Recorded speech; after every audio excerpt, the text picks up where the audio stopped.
Hey, can you guys hear me? Okay, because I'm trying out a new software. Rimosa.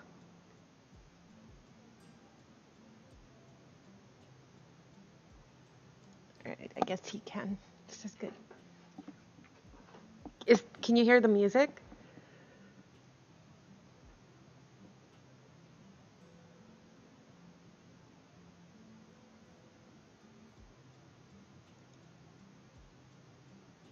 Alright.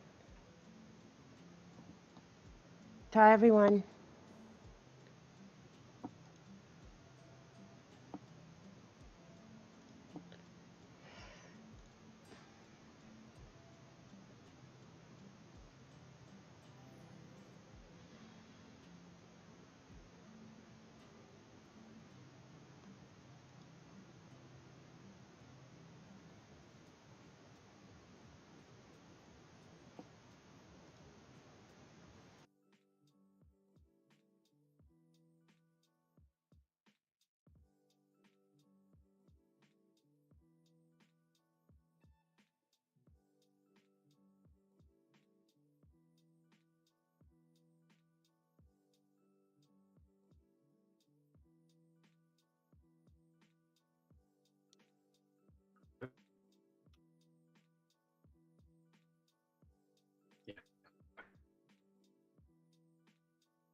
Okay, I'm back. Sorry guys. I was trying to get somebody on the call with me because I wanted to do the session. Hey Az, how are you? Thanks for tuning in everyone. Um I've crypto space is a very unique environment where scammers and people who take other people's money and then run away with it. Um, when they roam free and nobody can do anything about it. You're at work, yeah. Um, Nice to see you. Thanks for tuning in. So, a lot of people have been losing money, and not because, I mean, partially because, yeah, the market was not bullish, and a lot of people don't know how to trade in the bearish market, but also um, due to the fact that these scammers would come in and ask for money and ask you to invest, and I was one of those people also who fell uh, for a scam like that as well. Um, so I do have somebody on board today who has lost a lot of money due to one of these scams. Yes, I know it sucks. It's his fault probably, but I'm gonna do my best and try and help that person. So today I'll go over and discuss the quick fingers method once again, the position trading, and then I can also talk to you guys later about the uh, some of the account building coins that I've been looking at on different exchanges. So if you have any coins or any recommendations, you can post them, but just let me do my spiel first, and then I'll talk about the rest of the individual coins later. Okay. So, how I do this is we have so much money to work with, and I know that this person doesn't have, a few $100. He's got a few thousand to play with, so I'm going to concentrate more on position trading for him. There are two ways to trade this. You can either use technical analysis, and I personally don't use TA at all in the way I trade because it's doesn't give me anything um, that I can use, I guess, to make money. First of all, it's a little bit too complex for me. I'm not saying it doesn't work, but personally for me, I found that it's a waste of my time. And in order for me to grasp everything and understand everything, and then hopefully try and apply it to certain situations, because you're looking at a chart and you can draw a bunch of patterns on it, and if you follow one pattern, it doesn't mean that, it's going to come true, basically. So to me, it's a little bit more complex to work with. So I don't use TA because I'm a noob. So I don't really rely on it. I don't like to sit there and guess where the coin is going to go. I like to react to the chart. And then that reaction usually brings me a great profit. Okay. So let's go to Bitcoin because everybody trades that. And there are two ways you can accumulate the Bitcoin amount that you have, right? You can either trade the actual coin itself. Where is this on USD? Sorry. You can either trade the actual coin itself and make certain percentages on it, or you can trade alts. And by trading alts, you can accumulate the amount of Bitcoins that you have. Okay. Let me see.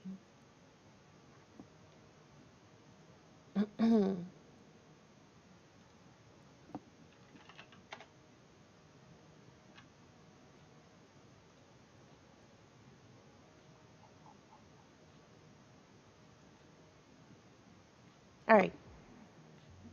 So to get into a position with Bitcoin, right? Let's just say I like to trade it like I said previously. I like to trade on 4-hour charts. It just makes more sense to me. It's a slow moving coin.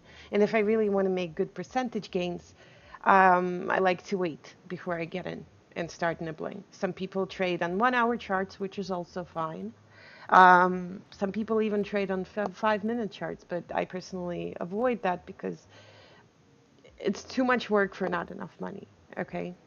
So you have to ask yourself a question. How much are you starting with? If you have, 5,000, 10,000 bucks to play with, you can make decent amount of money by trading larger coins like Bitcoin. Okay, because uh, if you invest, $1,000 on um, somewhere in here and the coin decides to go up, 5, 7%, you're still making some sort of profits, right? But it's not really profitable for you to go into Bitcoin and start trading with $200 because, you're gonna get in and let's just say the coin goes up, 10%. You're gonna have to waste a lot of time to make that 10% on $200. And this is when I personally recommend the account building method before you jump into this. But if you do have a nice lump sum to play with, you can absolutely get in and do position trade. Position trading is something different than swing trading. Um, the way I play it, and I've discussed this before, but I'll go over it again. So we have a chart, and a lot of people depend on technical analysis, or they depend on rumors. And somebody else said that, oh my God, I think Bitcoin is going to go to 20K. I don't do any of that. What I get in is when everybody is panic selling, and there's a huge difference between a panic selling and a sell-off. A sell-off is a slow grind that the coin performs when it's just slowly going down and down and down and down, and then there's not enough sellers basically. Okay, because if we do have majority of sellers panicking and trying to get rid of the coin that they're holding as fast as possible, then we have these nice beautiful drops. Okay, we have these awesome drops that you can absolutely get in on and make decent percentage of money. Okay, so the bear market has been actually more profitable for me than the bull market. I've traded all of this successfully, and I've made very, very decent percentages on these trades. Because if you think about it, and I'm on a 4-hour chart, the lower it goes, the higher I'm investing, the higher amount of money is I'm investing. Okay, so I can easily make 50, 60, 70% on one trade, and it's worth it because if you're throwing in $20,000, for example, right, and you're making 50% on the trade, that's a decent amount of money, right? Okay, one second. I'm just responding to somebody in.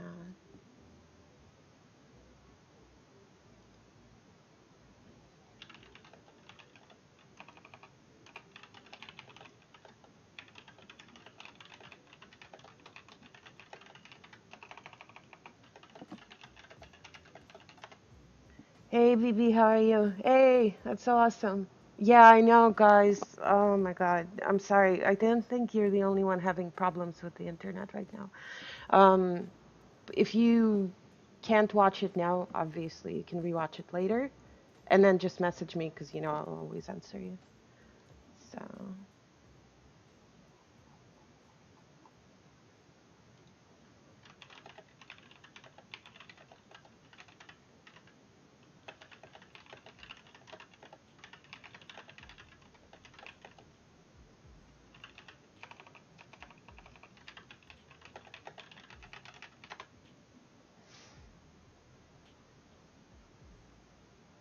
okay.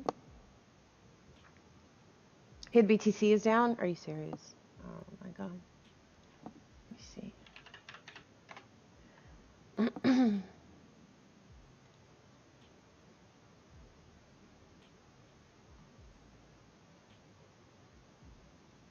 Did they announce why? Did they say anything?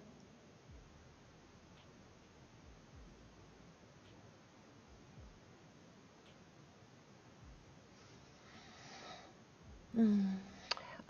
If I go into position trading with, let's just say 100K USD, do you split that, I'm sorry, 10K into, yeah, mine is not loading either. Do I split that 10K into parts to trade different coins? Sometimes I do, and sometimes I just basically I leave some of the coins in, um, 1 second. Oh, sorry.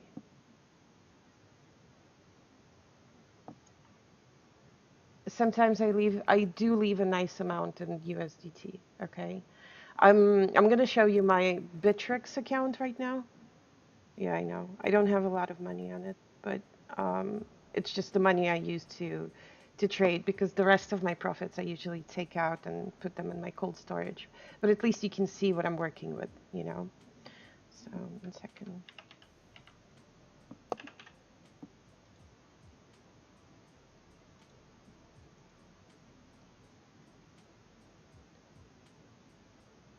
What is my layer strategy? Yeah, I'll talk about it in a second. Okay. Let me see. So this is my Bittrex account right now, and um, 1 second. As you can see,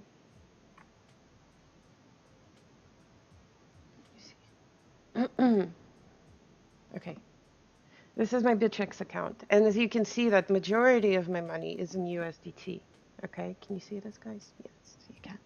Majority of my money is in USDT, and then this amount of order is basically something that I traded for the last few days, and something that I've made, and I'm just keeping the profits in because I'm accumulating ardor.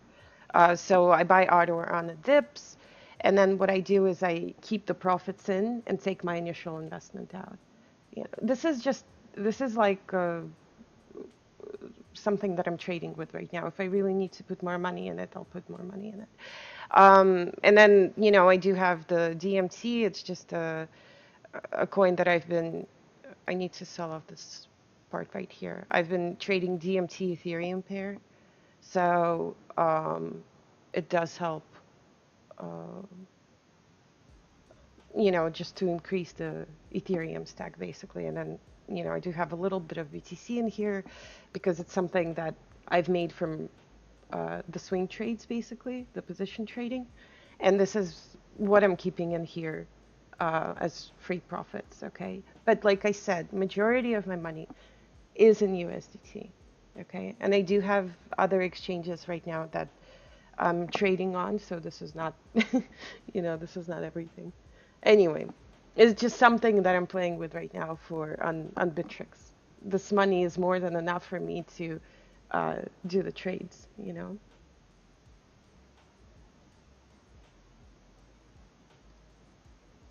A QFL rule.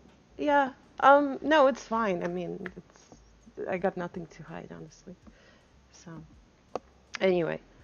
Okay, so let me see.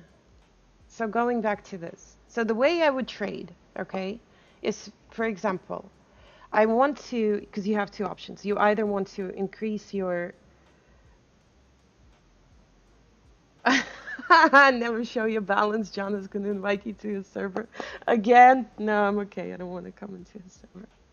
I wanted to show my balance so you guys can see what percentage I have in which. So, like I said, I'm the USDT person.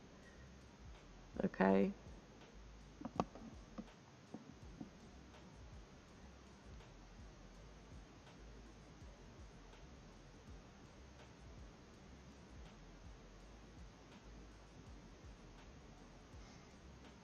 Anyway, so the way I trade, and like I said, um, in order for me to make money, right? Because I have two choices. I can either sit there and um, accumulate my USDT stack, right? And just concentrate on that. Or I can also accumulate my BTC stack or Ethereum stack, whatever I'm concentrating on.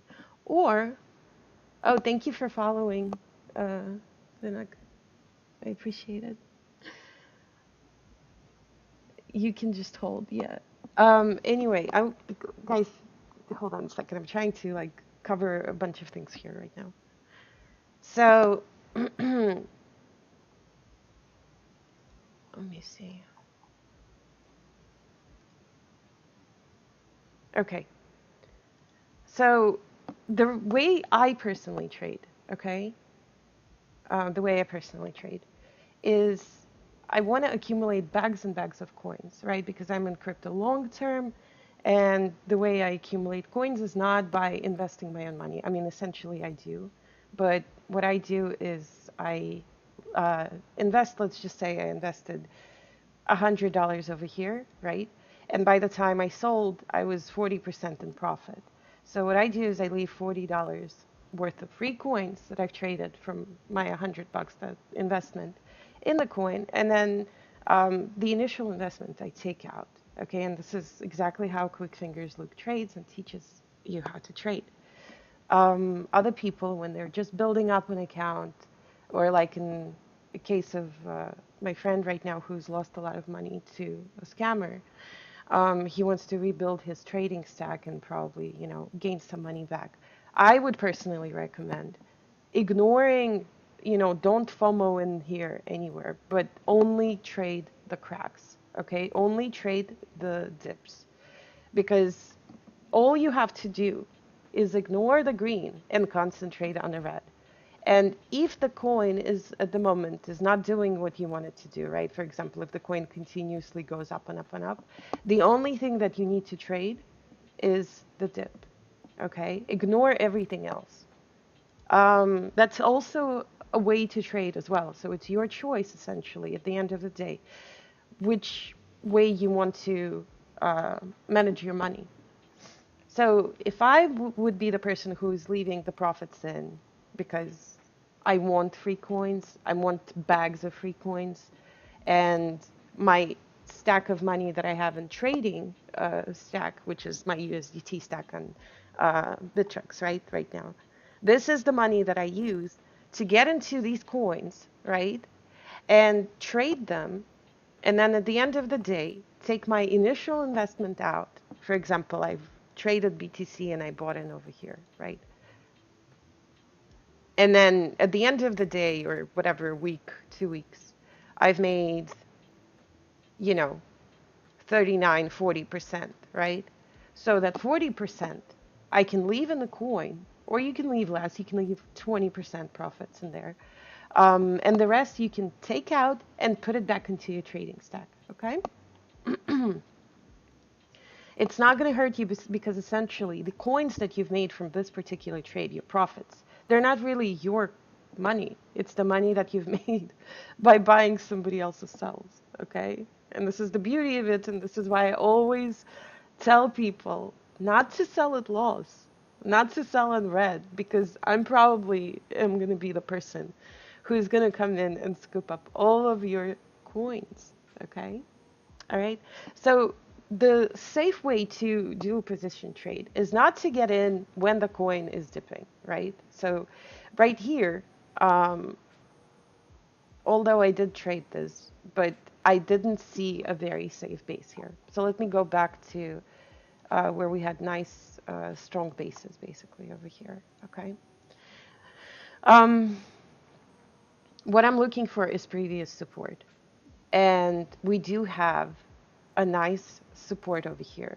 Support to me, like I said, is something where the coin dipped like it did over here, right? And then the buyers picked it back up and the coin jumped back up. The support happens when there's a panic going on, right? This is one kind of a support. When there's a panic sell-off, and then it happens so quickly because if you honestly look at this candle right now, and this is a 4-hour candle, then you can see that this thing dropped pretty crazy within, let me go on 1 hour chart. This thing dropped a nice percentage. Where is it? Where is it? Oh, here. Um, all right here. Okay, so for example, like on 1 hour chart, this is the support, right? So this coin goes up and down and bounces off a particular price level because people, the buyers, accept this as the amount that they want to um, they accept this as the amount that um, they're not going to let it drop below that amount, basically, because they're like, well, you know what, $15,000 BTC, which is also a psychological level, is something that we accept, and we're going to put all of our buy orders over here, right? So this coin bounces off this price level for a while, and then what happens once it starts to uh, dip underneath it, panic happens. Because a lot of people psychologically, they just don't expect this to drop below a very strong support base, okay? And when that happens, there's a panic sell. So this is when I get in. This is when I get in and I start buying. Because a lot of times on these very sudden drops, there's always a rise. Because if you think about it, these people are selling their coins into somebody else's hands. They're not selling them to empty space, right? They're selling them to buyers. And as a buyer, you want to accumulate all of these coins, right? And then at some point bring it back up so you would be in profits. So wherever this was a nice drop. You could have absolutely traded this. To me, this becomes my next support. So if I see that the coin breaks through the support, then this is going to be my next area to buy, right? For example, if this thing broken through the support. Does it mean I'm not going to go and buy somewhere over here, for example, or over here? Of course not. You know, because every decent percentage drop, let's just say this was a nice 13% drop, right? Of course, I'm going to come in and nibble. But your job is not to go crazy and layer, you know, and buy all in, like right here with all of the money that you got. Although you can, but it's also very risky. Thank you, Hockey Pocky, for following. This is awesome. I've set up this new software, so um, it notifies me when people follow, which is pretty awesome.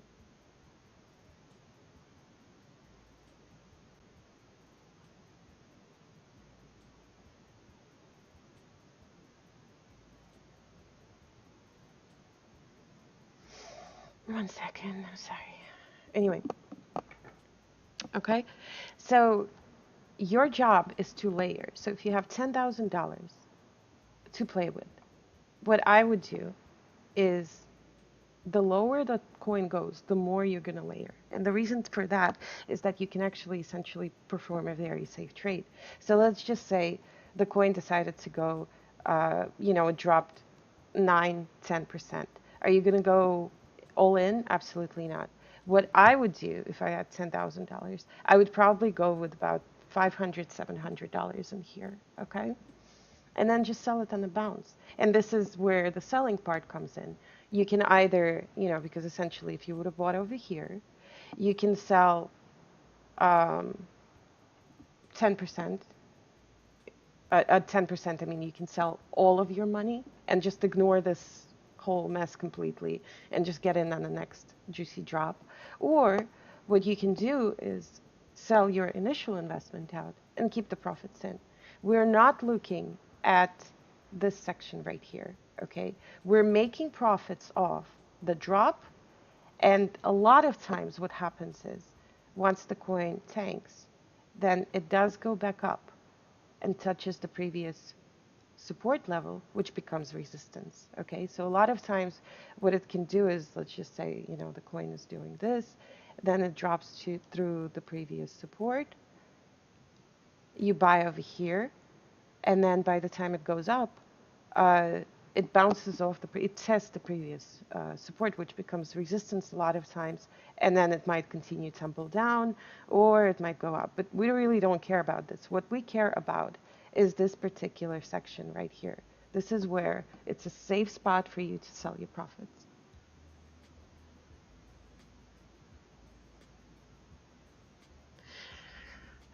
Hold on, baby. You don't think you explained the percentage to put in layers? So I put 2.5% of total stack in 10 coins, 25% total in coins then.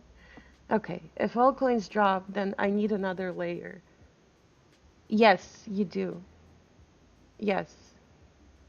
So this is why I say if you don't have a lot to play with, you know, or if you decided to layer all of this money, right, in like 5, 10 different coins, consider the fact that what if all of those coins drop? Are you going to have enough money in your trading stack to compensate, you know, for the losses and buy lower? And let me get to the layering part. So basically, what happens is, okay, so we had this drop, we had this drop, blah blah blah blah blah. Then we got into this point. We had a very nice and juicy, um, what was this? 19% drop. Okay. Am I considering this a base? Absolutely. I'm also considering this a base, you know, because we also had a nice, decent drop over here. So what this helps me do is it helps me organize my investment better. Um, so I know that, yes, just because we dropped, let's just say 5, 6% below this base, I'm also going to have enough money to buy lower and lower and lower if I have to. And this is what saves my ass and doesn't let me go all in, basically, okay? Because what happens is I draw these bases, the previous bases. And if you can't find the bases on your own, yeah, 1 second, I'll tell you my layering strat. If you don't know how to find these bases, there's a wonderful website that's called qfthoodloo.com that was made by um, one of the quick fingers look followers, basically. And what it does is it automatically draws bases for you.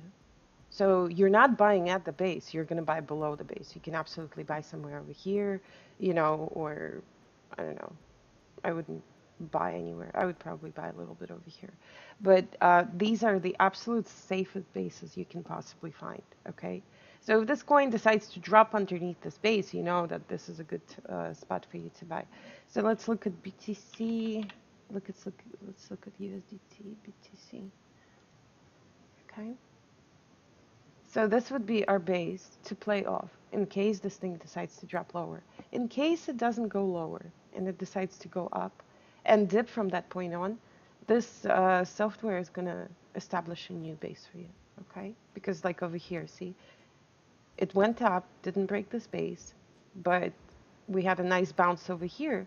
So this created another base for you.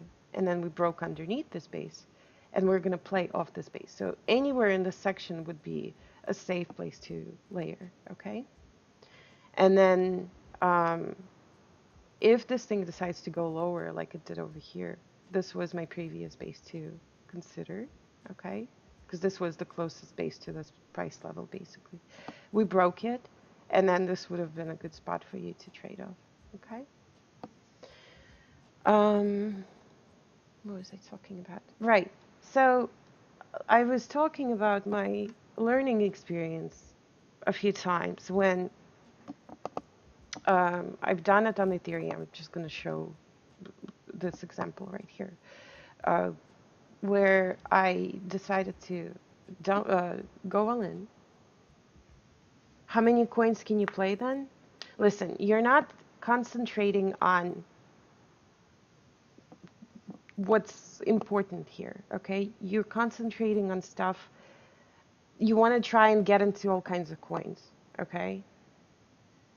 So if I only have so much money to play with, am I going to go ham and buy 10 different coins with, you know, $5 in each coin? Absolutely not.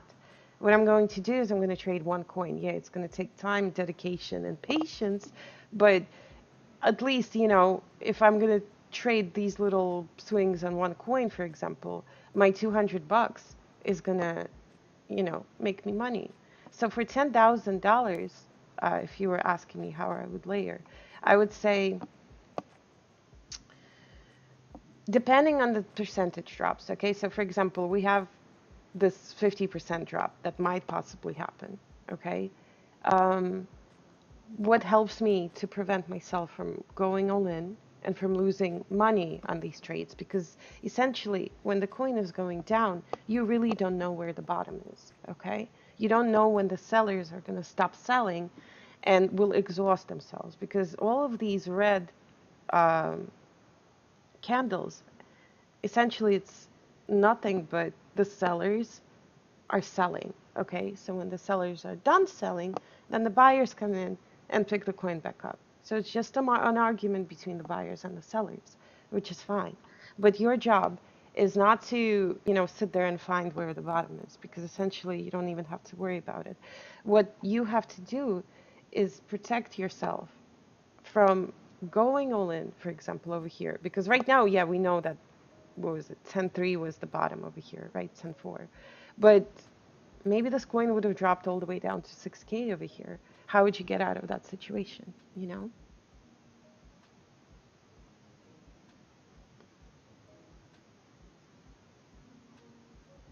So if I see that over here we broke the previous base, right? Like this would have been my base, for example. And you can absolutely trade any of these bounces, okay? All you have to do is just get in on the dip. You don't have to worry about the coin going higher. All that interests you is just going in on a dip, okay?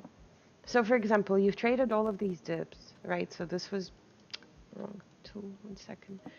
This was your previous base, and you, let's just say, bought somewhere in here with a little bit of money, right? Sell in a bounce.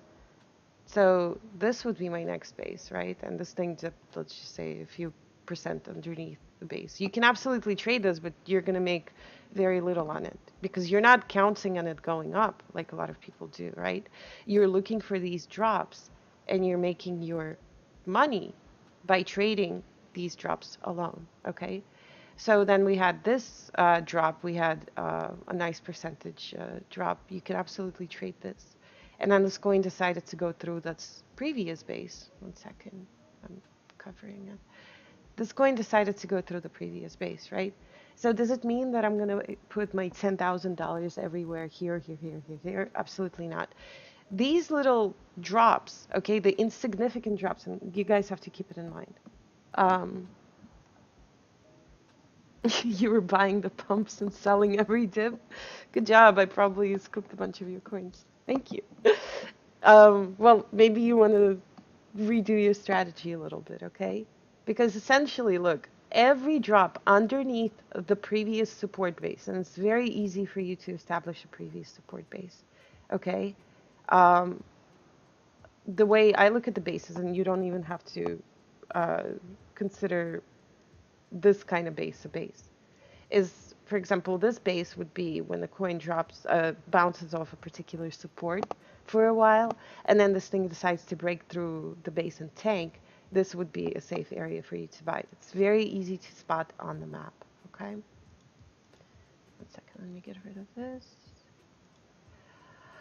And then another base, like I was mentioning before, is when we have a drop and then a bounce. So we had a drop over here and then a bounce. This is a base. Then we had a drop underneath the base, which you can trade, and then a bounce. So your job is not to trade and buy like right immediately over here just because it's tanking, right? Ignore this completely. Get in underneath the previous base. Give the coin enough time to get in, and I mean to tank enough to fall underneath the previous support base. Because like I said, a lot of times what happens is if the people who bought all the way over here, right, they're expecting for this coin to bounce up again like it did previously, but instead this coin decides to tank through the support. What happens to these people who bought over here? They're panic and they want to get rid of their coins because afraid that the coin might drop lower and they're going to lose more and more and more money. That creates the panic.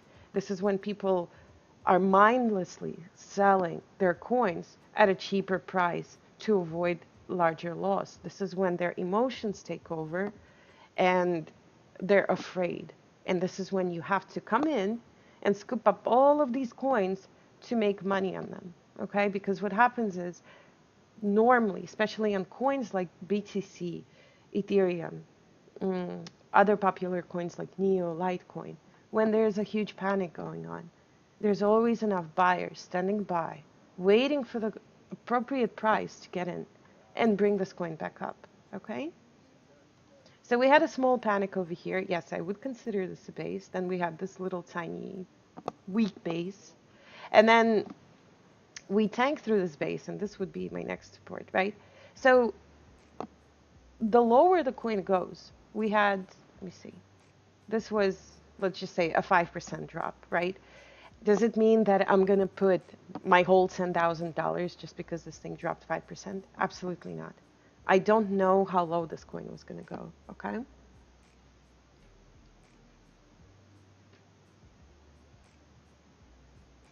What do I use so when the fees don't hurt as much when you buy and sell? On Binance, I use BNB, I guess. But then again, I'm not, I'm sorry, guys. If I'm going to trade this thing, I'm going to put a lot more money in here. And the fees, it's something I'll have to eat.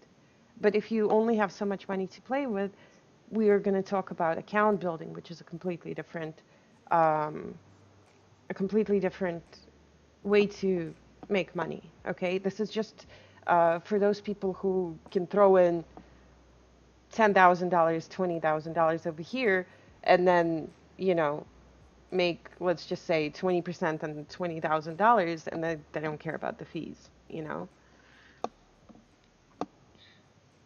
Hi. Uh, in the previous videos, you've distinguished between a panic sell and a sell-off.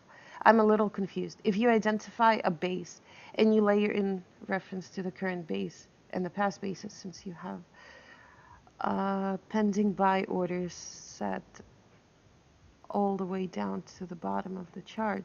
I don't have pending buy orders set all the way down to the chart. I'm just saying I'm prepared to buy as low as I have to, basically. Okay. Um, and since one doesn't know how the sellers are going to break the support, blah blah blah, there's one risk. I don't set my look. If I'm trading BTC, and this thing decides to tank, I'm not gonna sit there. First of all, on 1 hour chart, this took a few days for it to drop, what, 50%, right? Um, I have enough money to buy as low as, let's just say, $1,000, right? In case this thing decides to go there. And I'll explain to you why. Okay? Yeah, guys, I don't really scalp. Like I said, to me, 0.25% on a trade or 0.223% on the trade, that's just insignificant, okay? Because I give the coin enough time to drop enough for me to really consider putting some money in there. Otherwise, the little tiny trades, they just take away from they take away my time.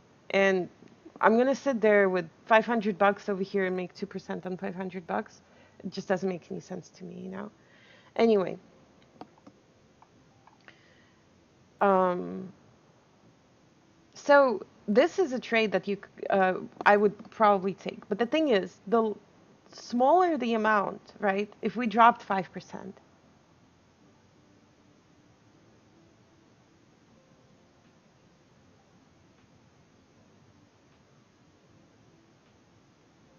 do I trade unit BTC on Cryptopia? No, I don't.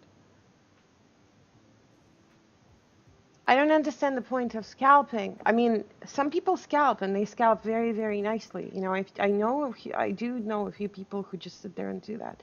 But I'm not that kind of a trader, okay? Scalping to me is a waste of time. I'm not interested in, 2, 3, 5% gains because I'm going to be sitting here scalping with, because you'll need a lot of money if you want to make decent gains. And then this thing decides to tank. And all of my scalping efforts are going to be lost because we had a 10% drop. So I'd rather trade a dip, right? I'd rather trade, let me get rid of all this. I'd rather trade this, make 20% on $1,000 and get out somewhere over here.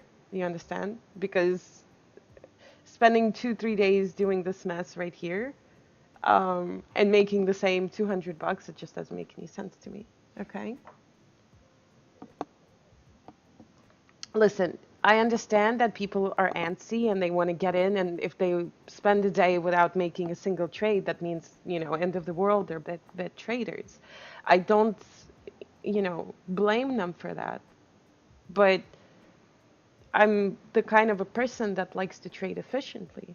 So I'm putting the least amount of effort into maximum gains. Does it make sense? So, anyway, so the lower the coin goes, let me just go back to show people how I layer. The lower the coin goes, let's just say this was the base that I was going to play this dip of. And I see that we're having a nice juicy dip, right? And I always play on at least 1 to 4 hour candles. Okay. So what I do is I start layering. So I see that this was a beautiful panic, by the way. So for example, I see that we're dropping, you know, 5-7%. Around 5-7% is normally a spot when I usually start nibbling. Okay, and does that mean that out of the $10,000 that I have, um, I'm gonna go in and go crazy and buy, you know, $5,000 worth of this coin right here? I can, but I'm a safe trader, and I'm not going to do that. So what I do is I look at the previous support bases, okay? So we have a, can't draw. So we have a previous support base over here, and then we have a previous support base over here, and then if I'm, really careful, I can even go down here. So I know that this coin um, might potentially drop lower and lower and lower. What helps me a lot is looking at the chart and seeing the history of the coin and seeing what the average drop is. And Luke talks about this as well. Okay, so we can see that the average drop is this, let's just say this and whatever. What the hell is this doing? Jesus. Okay, so this is the size of my average drop, or a little bit less. Okay, um, it doesn't mean that the coin is only going to drop this much, because anything can happen and the coin can drop even lower, right? And this is why I personally like to cover my ass and not go all in over here. Yes, it's going to take a little bit longer for me to make profits, because instead of $10,000, I'm investing only 500. But trust me, in case this thing decides to dip lower and um, doesn't come back to where it came from, okay? What that's going to help me do is it's going to give me extra money to buy over here, or somewhere over here. And the lower it goes, the more I'm going to buy. And the reason for that is, for example, this coin dropped, let's just say 7% below the base, right? And I went in with $500. I've positioned myself, and let's just say this coin didn't go up and it went lower, right? So let's just say the coin decided to go another, let's say 10%. So I'm 17% down already. And with the $500 that I've invested over here, let me see, I'm just going to put 500, right? Sorry, I can't type. The $500 that I invested over here, the coin decided to tank, let's just say another 17% down, and I'm at loss, okay, like 20%. And I'm at loss 20% on that $500 investment, right? How am I going to cover my loss? I can sell at loss, but I never sell at loss.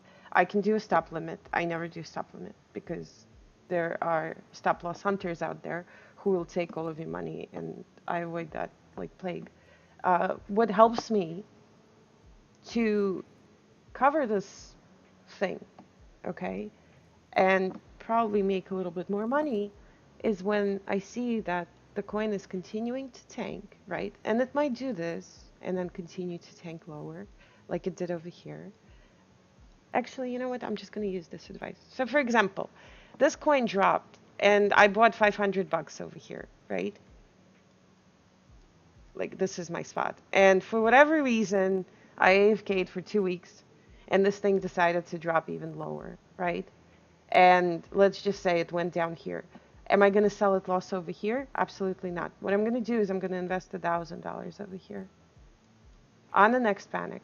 And this $1,000 okay, is going to cover the losses from this 500 bucks. And on top of that, I'm also going to make money if I'm investing $1,000 over here, which is twice as much as at the 500 over here. Yeah. And then the 30%, let's just say I've decided to sell over here instead of going up and higher. The 30% from $1,000, which is 300 bucks, is going to be more than, let's just say, 30% from 500, okay? So not only I'm covering the 150 that I've lost from the 500 bucks, what I'm also doing is I'm also making some gains. I'm making extra $150 because I've invested more money over here. Does it make sense to you guys? And in case this thing decides to go lower, okay, I'm going to put $2,000 over here because by the time this thing decides to bounce back up, the $2,000, I forgot a zero, the $2,000 investment is going to bring me more profits than this $1,000 and $500, okay? This way, when this thing decides to bounce back up at some point, even if it goes up 20, 30%, I'm breaking even and making some profits from these two trades, okay? So this is the martingale method, basically, or quick fingers look method, I call it.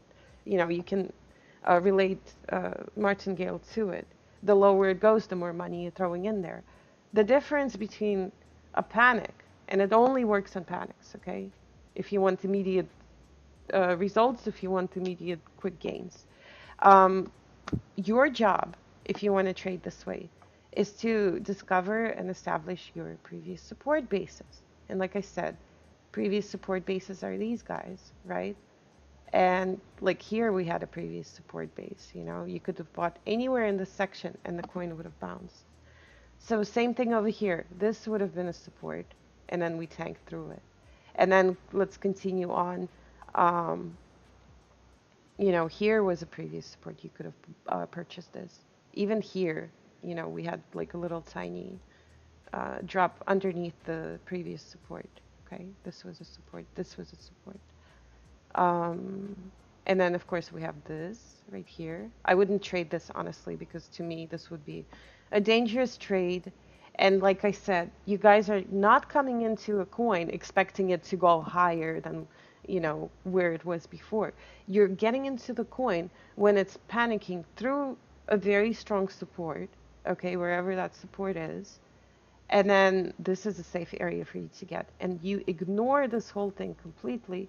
The only thing you want to do is participate in this bounce. And Luke always recommends that people do participate in every bounce that you decide to trade. Because essentially, if you think about it, any of these trades, you know, any of these trades, even this trade right here, you know, because we did have a bounce, um, any of these trades, underneath the support basis, you can still make money in it. And this should be a scalping method. Yes, I know it's slower, but it's, trust me, it's still worth it because it's safer, okay? And like I said, the lower this thing goes, the more money you can put in there. So if you obviously see a nice 20, 30, 50% drop underneath the support base, then hell yeah, you're getting in with a lot of money, okay? So you could have traded all of this, for example. And even here, look, support, base break, you could have traded this, okay? And then over here, support, base break, you could have traded this.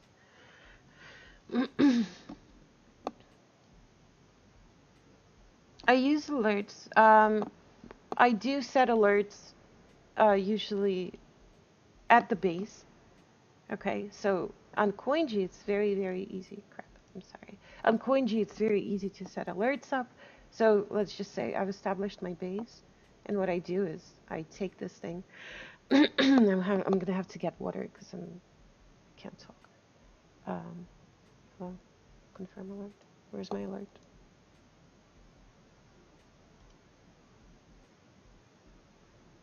Yeah, 1 second.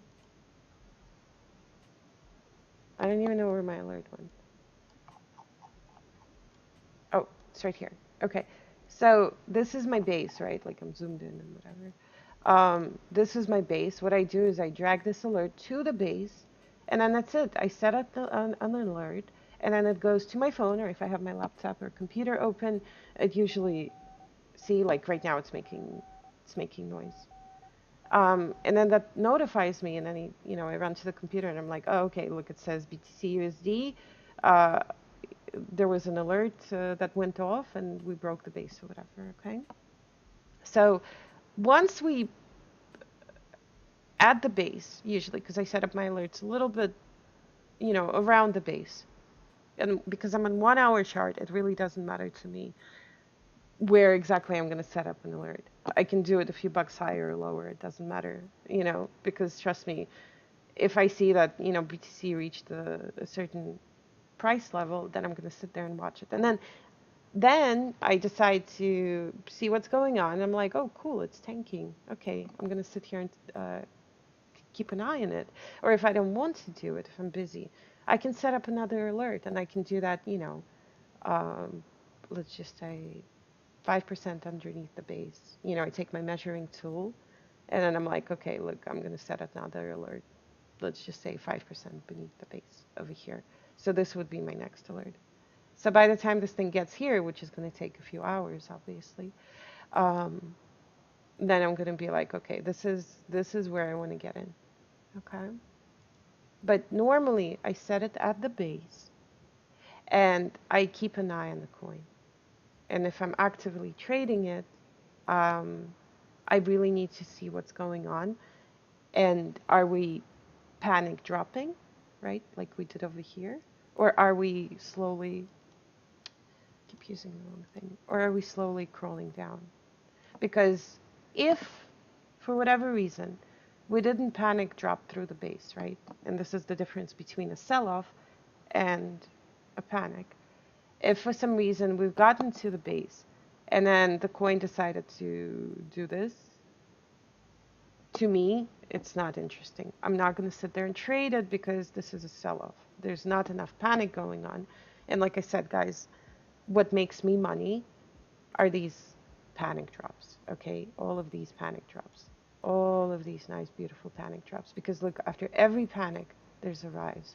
After every drop, there's a rise. There's always a rise, okay?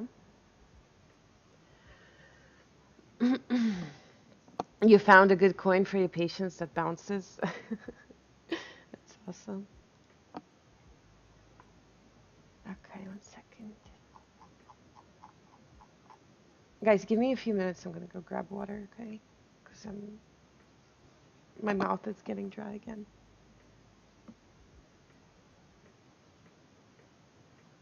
And I will look at AXP. Give me 1 second.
Okay, sorry, I'm back. I busted my ass running to the computer desk.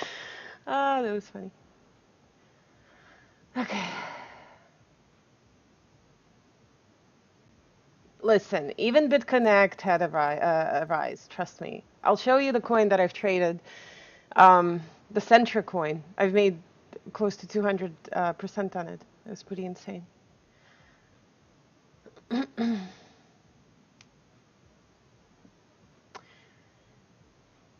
You can definitely see the panic drop. Okay, Crypto Builder, look. Like I said, um, I like to trade on 4-hour charts, okay? I don't really trade on 1-hour charts, especially on these coins, because it just doesn't make any sense to me. What's a panic? Let me see. This is a panic, okay? Because it went underneath the base.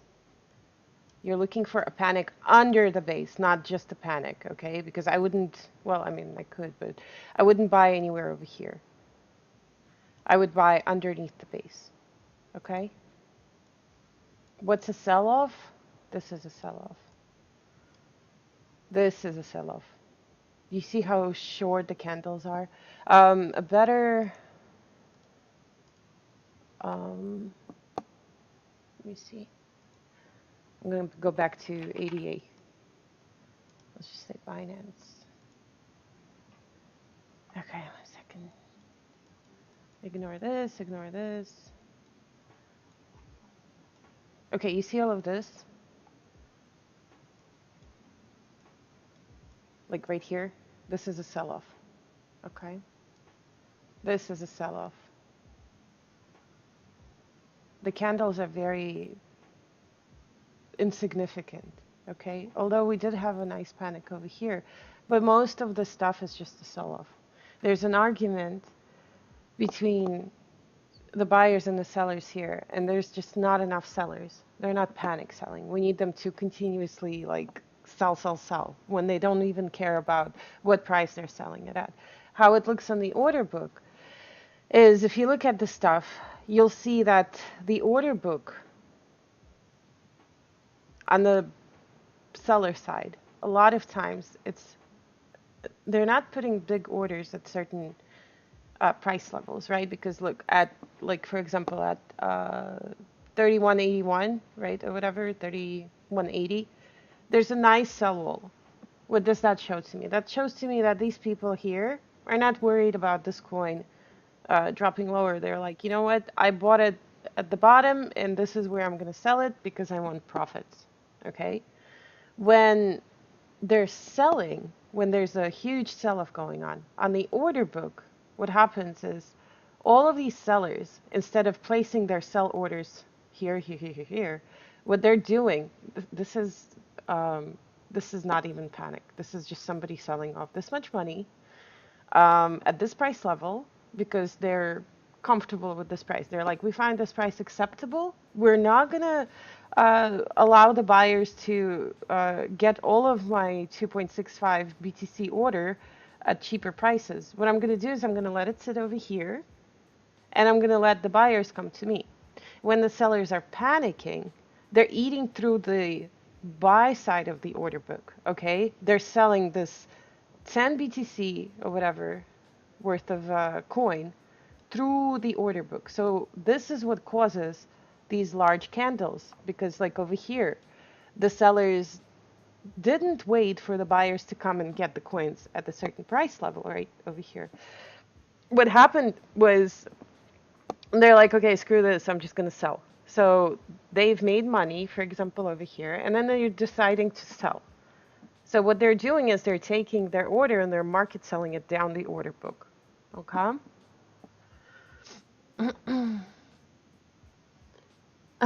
Keto lifestyle. Yeah, keto rocks. I love keto. Okay? And this is the difference, because do you see the amount of stuff that was being sold over here? There were just not enough buyers coming in and picking up these coins. And these are the things that I'll talk about a little bit later. Okay? This is a sell-off. This is basically, yes, there's still more sellers than the buyers. And sellers are still selling more than the buyers are willing to purchase and bring this coin back up. There's no interest from the buyers coming in, right? If you think about it, just think about it from all of this is nothing but a conversation between buyers and the sellers. So what does this show to me? This shows to me that there are more uh, sellers interested in selling this coin. And although, yes, they're selling them to somebody else, but the buyers are not quite interested in bringing this coin back up. There's no interest from the buyers to participate in this coin. Okay, so they're just, these guys are just selling their orders slowly, without panic, down this order book, or they're just selling it, you know, at this price level because they're like, you know what, we're just gonna sell off our 10 BTC worth of ADA at this price level, so I'm not worried about it, but I'm not willing to get rid of it. I'm just gonna, you know, slowly sell it off. You're up 20% on your account? That's amazing, Rosendahl. I'm so happy. Dude, this is what I like to hear. Thank you. Okay? So to me, this is not interesting. So if, for example, we have a nice base right here, right? I'm just gonna draw it hypothetically. And then, well, actually, we did have a base over here, okay? To me, this is a base because, look, the price bounced off one price level at some point. And then this thing is slowly grinding underneath the base. And then only over here, it decides to panic a little bit, right? What does that show to me? This is something that I'm not interested in. Okay, this is not a panic. This is a panic. I might participate in this, you know, because look, we panicked and then we had a rise. Same thing over here. Base, right? We had a base, it bounced, and then it went under the base, and almost immediately, 2, 3 hours later, it panicked. And what did I tell you guys? Normally, when the panic happens, a lot of times the coin touches the previous resistance.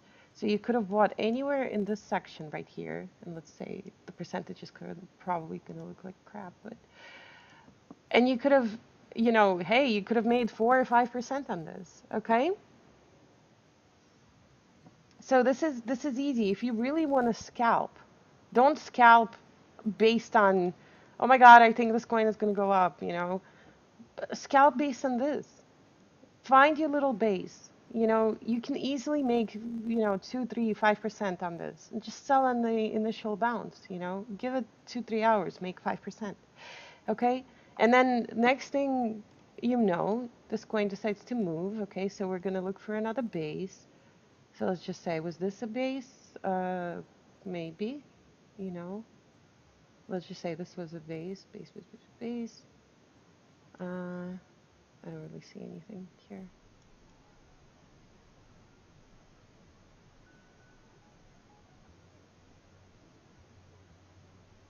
Okay, here, if you think about it. We had bounce, bounce, bounce, bounce, right? And then this thing decided to go lower, and then we had a nice rise. It didn't, well, I mean, it did touch the previous resistance over here, I guess. But the bounce wasn't that strong, but you could have still made money on this, you know? Same thing over here. Let's go further.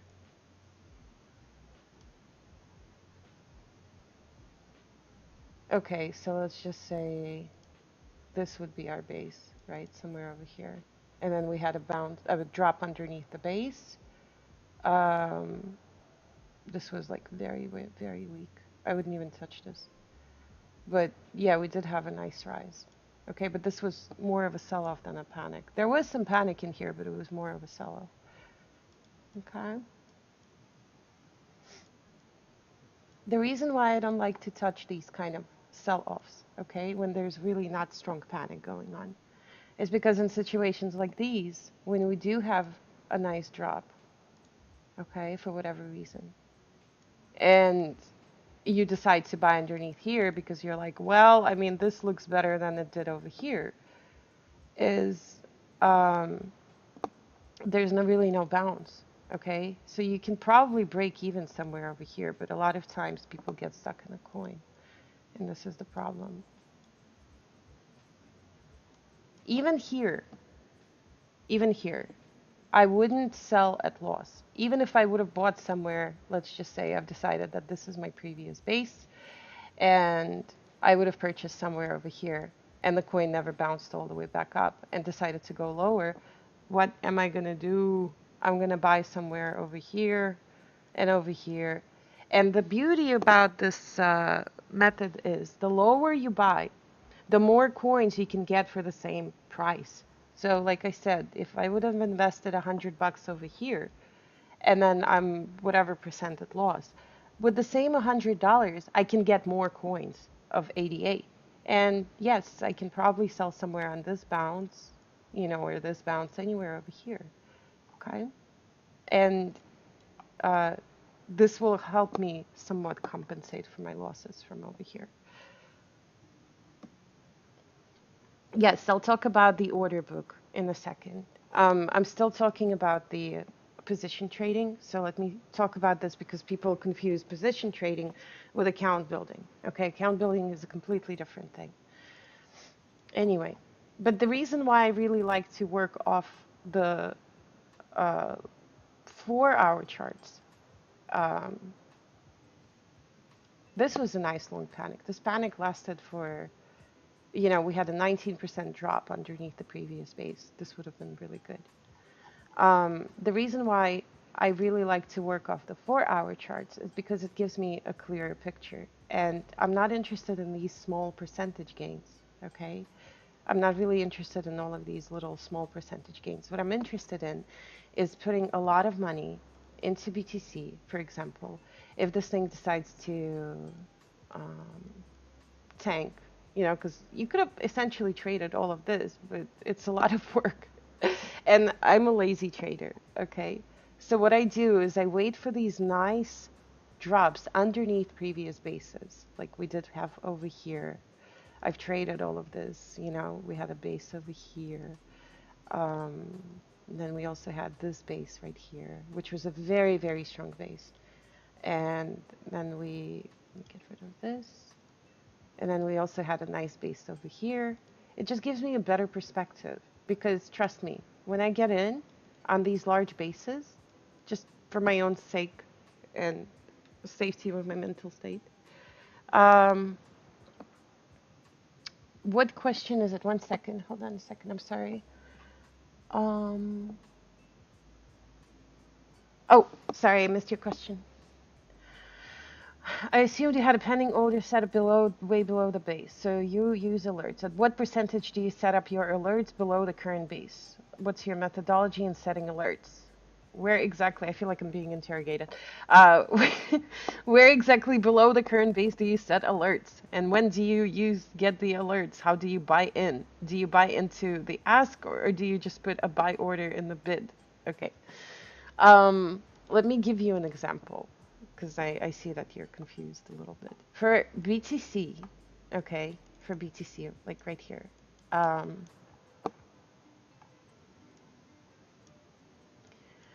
what I can do is every 5% underneath the base, right? So let's just ignore this because I consider this a base as well. So let's just say this thing dropped 5%. I can set up buy orders.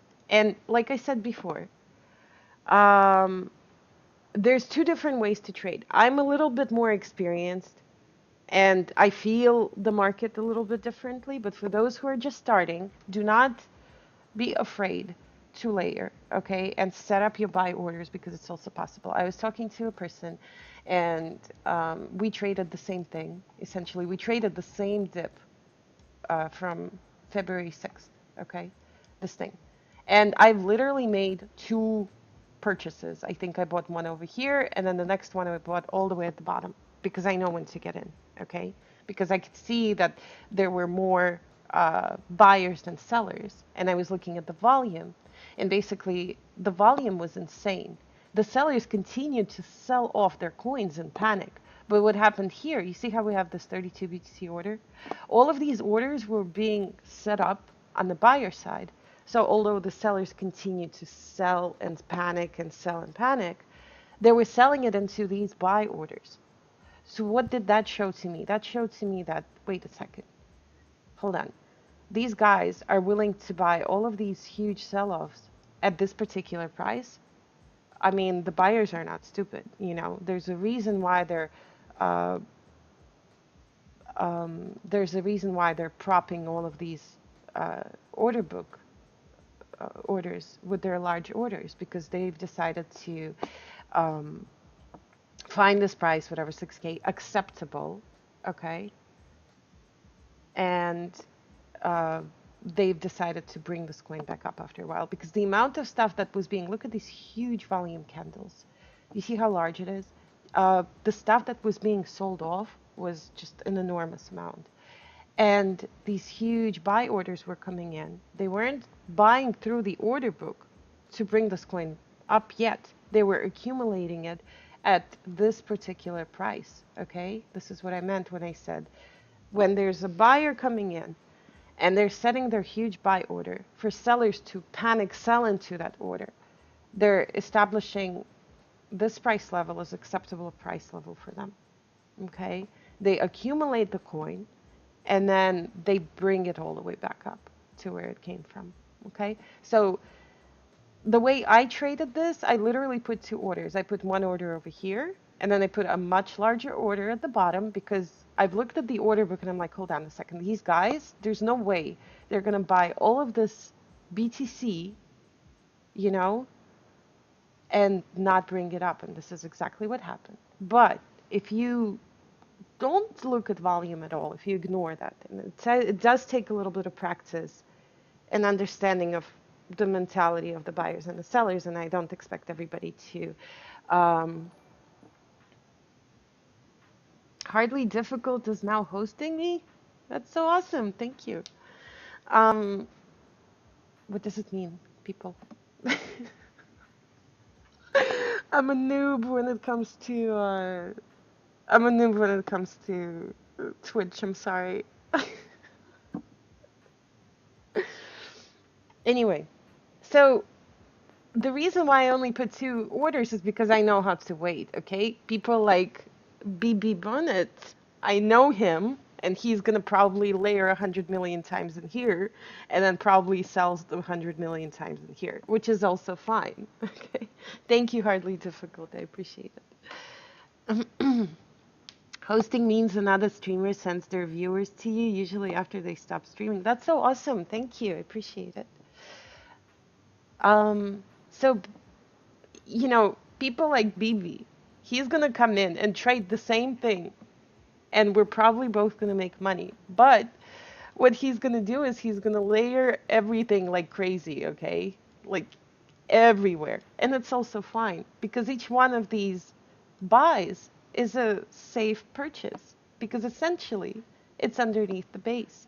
Anywhere in this section is safe for you to buy, even if you decide to buy over here. And you didn't buy all the way at the bottom. All you have to do is wait for the panic to end, for the sellers to stop selling off their bags of coins, and for the buyers to bring the coin back up. Okay, like I said, it's just an argument between the buyers and the sellers. Okay.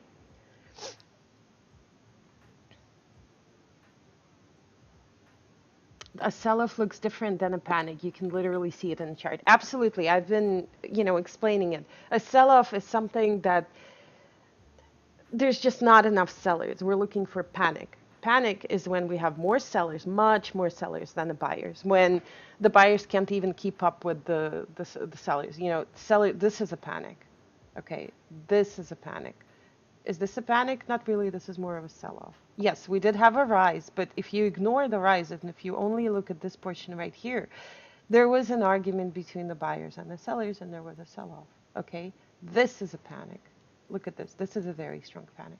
So you're looking for those. And they're very, really, really easy to see. And trust me, I was so grateful that, because of how I trade, obviously, that we had all of these beautiful, beautiful panics starting, in December and going on until pretty much recently, over here, because all of this was tradable. All of that made me a lot of money. Okay. So, your job as a person who is interested in QFL method of trading is to wait for the coin to break a base, to have a nice panic like we did over here, okay? And you can layer away all the way down to here if you want to, or even lower, because trust me, I still had money to buy lower if I had to, okay? Yes, cliff dive is panic, down staircase is sell-off. Thank you so much. That's like perfect. Okay, so like I said, you can trade differently than I do. I'm just trying to maybe help you be a little bit more patient, guys. And if I succeed with that, I'm going to be really happy. But if you are an ANSI trader, if you decide to trade differently than I do as far as layering and stuff, you can absolutely do the same thing. So for example, put your first buy in 5% underneath the base, nibble, okay? Your second buy could be 10 to 15%. You can either nibble or you can put a little bit more in. You know, usually I double up when it's close to 20% because I give it time. But some people double up over here, you know. But then again, like I said, keep in mind that the lower the coin goes, the more money you're going to put in it. Okay, because the lower the drop, the higher the percentage you're going to make from that drop. If we ignore all of this completely and we're just going to concentrate on this drop, right, underneath the base, and you decide to only participate in this drop, you can still make, let's just say you bought all the way at the bottom, you can still easily make 30% on this one trade. Okay? Does it make sense?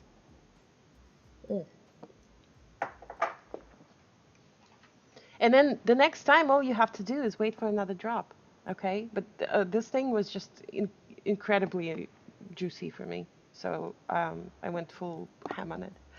Okay, so if I only put one or two orders in here because I was watching the order book, you know, and it kind of gave me like a little tiny signal that, wait a second, people are selling off, but there are plenty of people accumulating at the bottom. Some people don't see that, and it's also fine. You know, it's fine. What you hold on a second. What you can do is you can layer, and a lot of people, from what I understand, trying to fix this. A lot of people, from what I understand, how they trade, okay, they layer, uh, instead of putting 5% in here, you know, let's just say you're putting $500 or whatever, or $50 in here. What they do is they put, let's just say you decided to go with 500. You're going with 100, 100, 100, and 100. And you can absolutely go in the order book on the exchange and set your buys, okay? And then all of them go through, wonderful, okay? And then the coin decides to go lower and you decide to double up, then you can put 200, 200, 200, 200 over here, right? And then it decides to go lower, you can put, you know, 400, 400, 400, 400, and whatever, all right? And then you can sell the same exact way.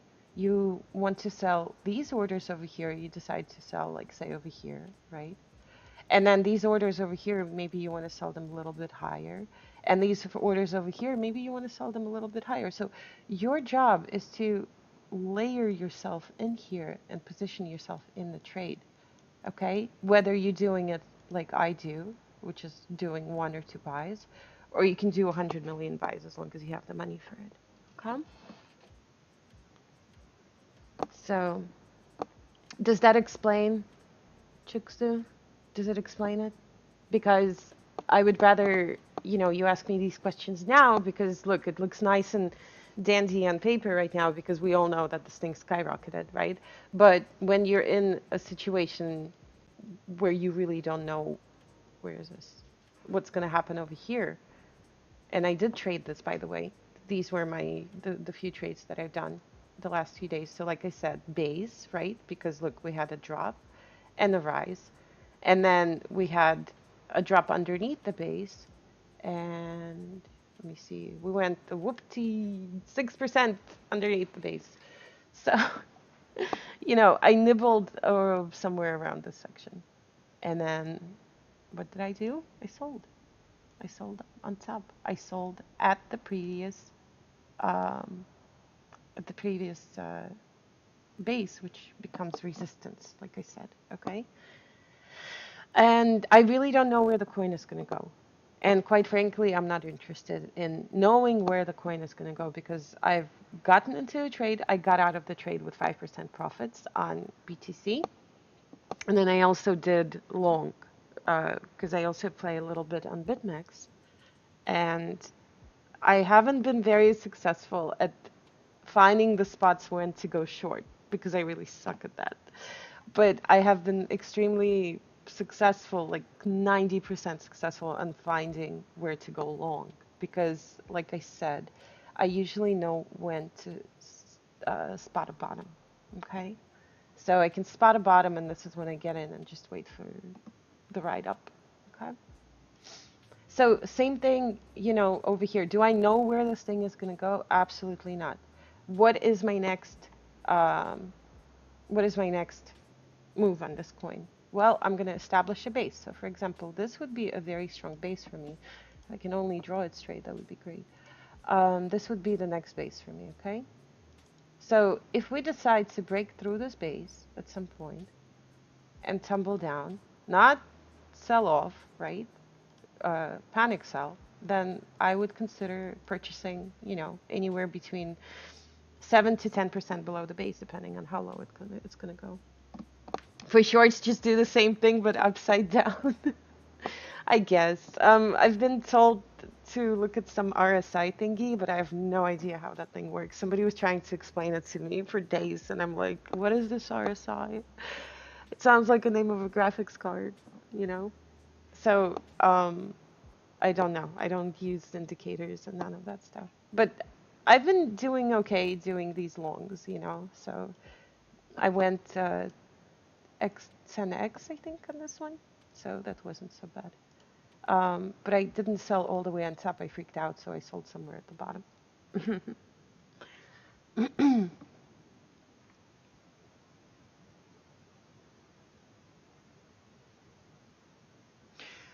Thanks, Koshka. I know the difference. I'm only confused with the execution. You said you don't put pending orders, instead you put alerts. I understand maybe it's because you're looking to see if it's a panic or a sell off. So that means you have to be watching the chart in real time. Yes, I do. But trust me, you're going to have enough time to get in because uh, what happens is each one of these candles, even if you're on 1 hour candles and not on 4 hour candles like I am, even if you're in 1 hour candles, look how many candles have to pass in order for the coin to drop. You're still going to have plenty of time. You don't have to sit here and watch it for 7 hours straight or 5 hours. You can just keep an eye on it. Check on it every few minutes. Uh, I'm sorry, not few minutes. Like every hour, for example.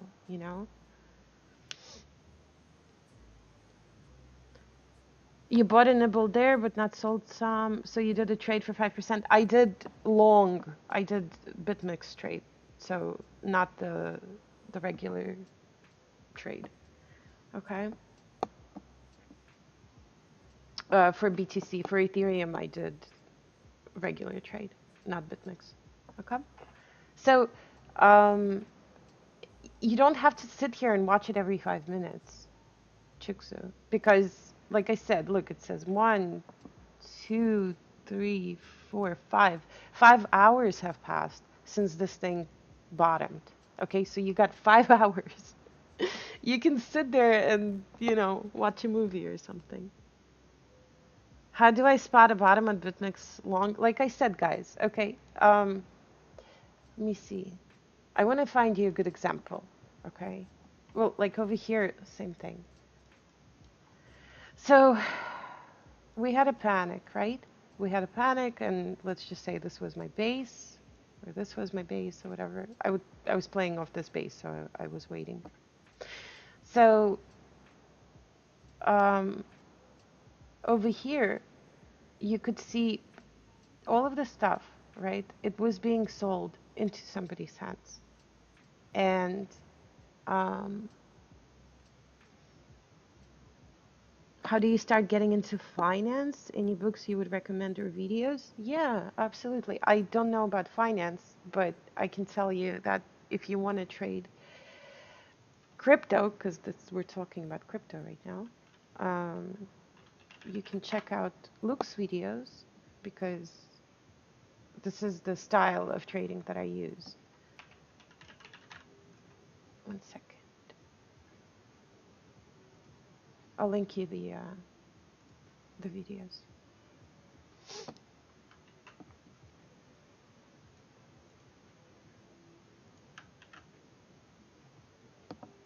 Okay, check this YouTube channel out. Basically, everything that I've learned about trading was from these videos.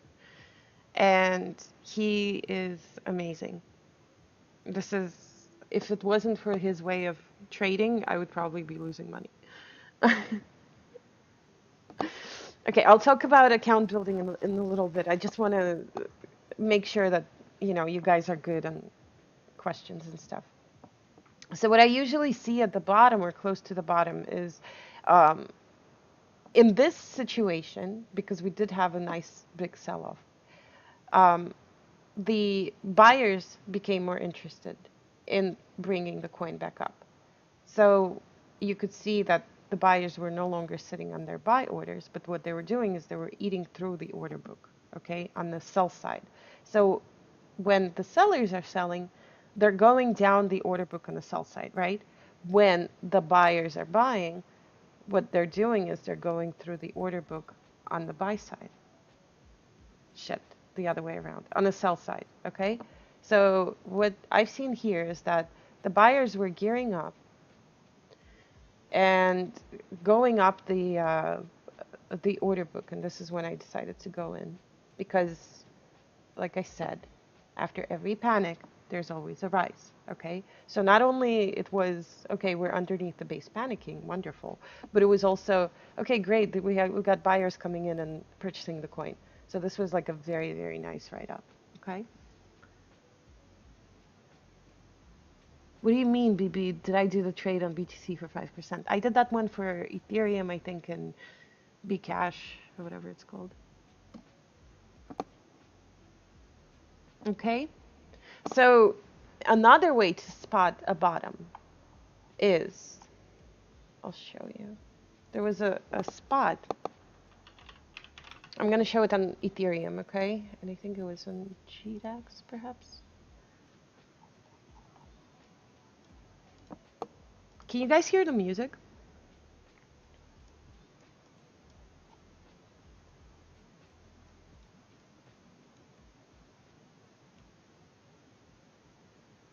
Okay, so this was my spot over here. This is the one I traded, I think. Okay. Yeah. So how I normally spot bottoms on these nice juicy panics, okay? Very low. Okay. Mm-hmm.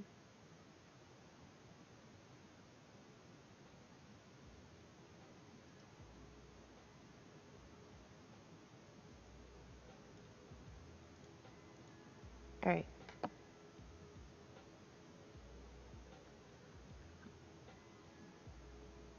No, I didn't sell at 92. I don't think I did. I'll come back to it and show you. Anyway, how I usually spot the finish of the sell-off. Okay, so we had this sell going on. And then if you look over here, we have a humongous volume increase. Look at the size of this candle right here. Where is this? Okay, this candle is, why isn't, this candle is pretty long, right? Look at the volume over here. What does that show to me? That shows to me that although the candle was long, right? That means that there were more sellers going down the sell book. So basically, for example, somebody is selling 10 BTC worth of Ethereum over here, right? Or $10,000. I'm just going to use numbers. Somebody's selling $10,000 worth of Ethereum, okay? And over here, they're selling $20,000 worth of Ethereum because this volume is literally almost twice as much as the previous one. Okay? What happened over here? Because, wait, am I using the right candle? Shit, sorry. 1 second. Okay, so this is the $10 and this is the $20. Okay?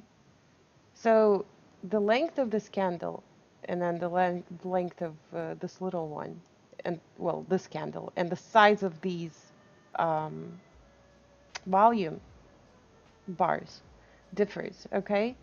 Because on this one, although they were selling, let's just say, 10K worth of Ethereum, right? What happened here was that the sellers were more interested in dumping the coin, and there weren't enough buyers standing by and purchasing the coin. There weren't enough buyers interested in coming in and scooping up all of these coins at a particular price, okay? So what happens here is that the coin decides to go lower, and the sellers sell through the order book, okay? That this is basically what was happening here. The sellers were selling and they were selling down the order book on the buy side, okay? Now, if you look at this one right here with 20 bucks or 20K worth of sell-off, I'm just using, random numbers because this volume was almost twice as high as the previous one. But the size of this candle was much shorter than the size of the previous candle.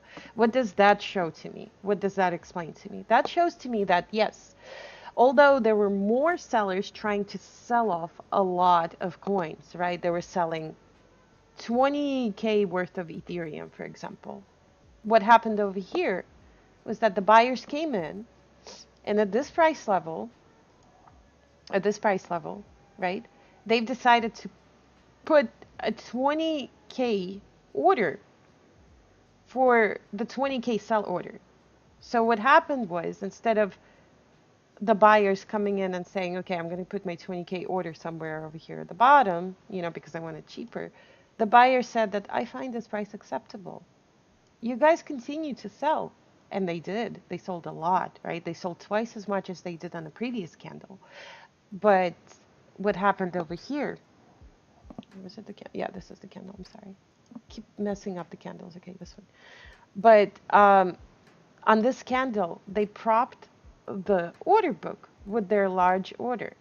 What that shows to me is that the buyers are showing interest in purchasing the coin at this particular price. Hence, the difference in volume and the difference in candle size. Because trust me, with this amount of stuff being sold off over here, this candle should have been much longer. It should have been this longer, okay?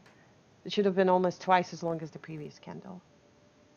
Does it make sense to you? So usually that signifies to me the volume, the size of the candle, also under the base, after panic type of stuff. That also shows to me that, yeah, we're pretty much close to the bottom. And this is exactly how I traded that one dip from, what's it called?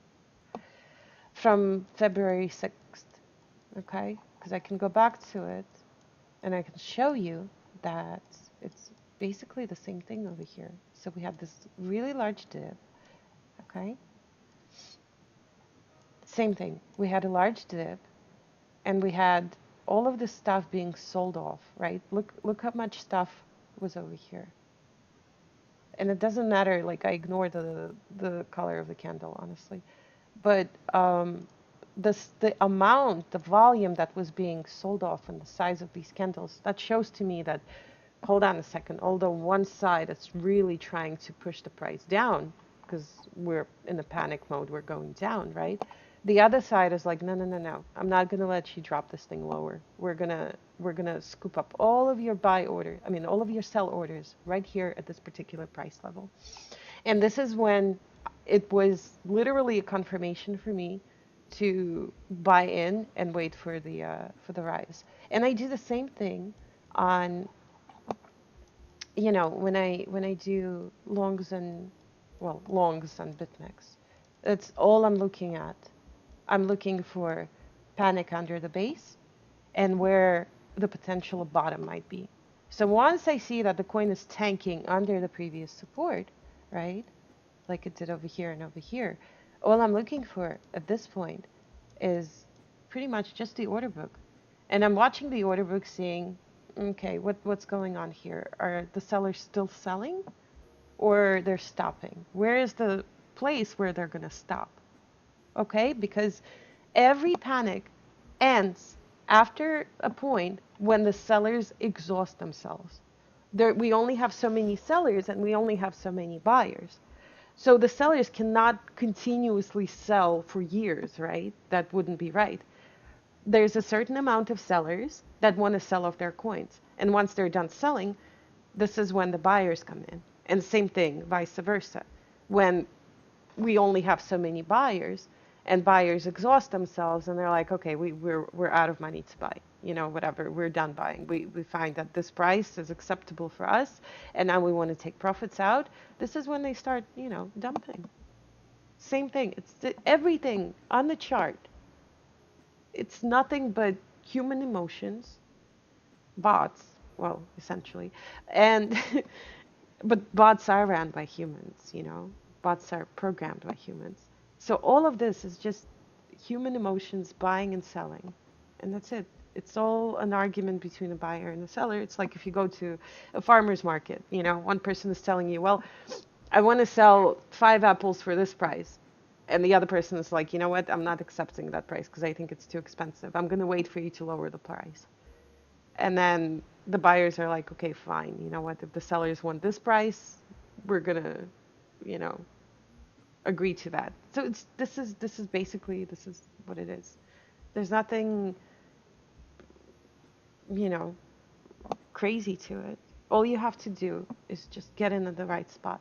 So ignore all of this because honestly, the way I was trading this, what are we in Ethereum? I'm going to go on BTC.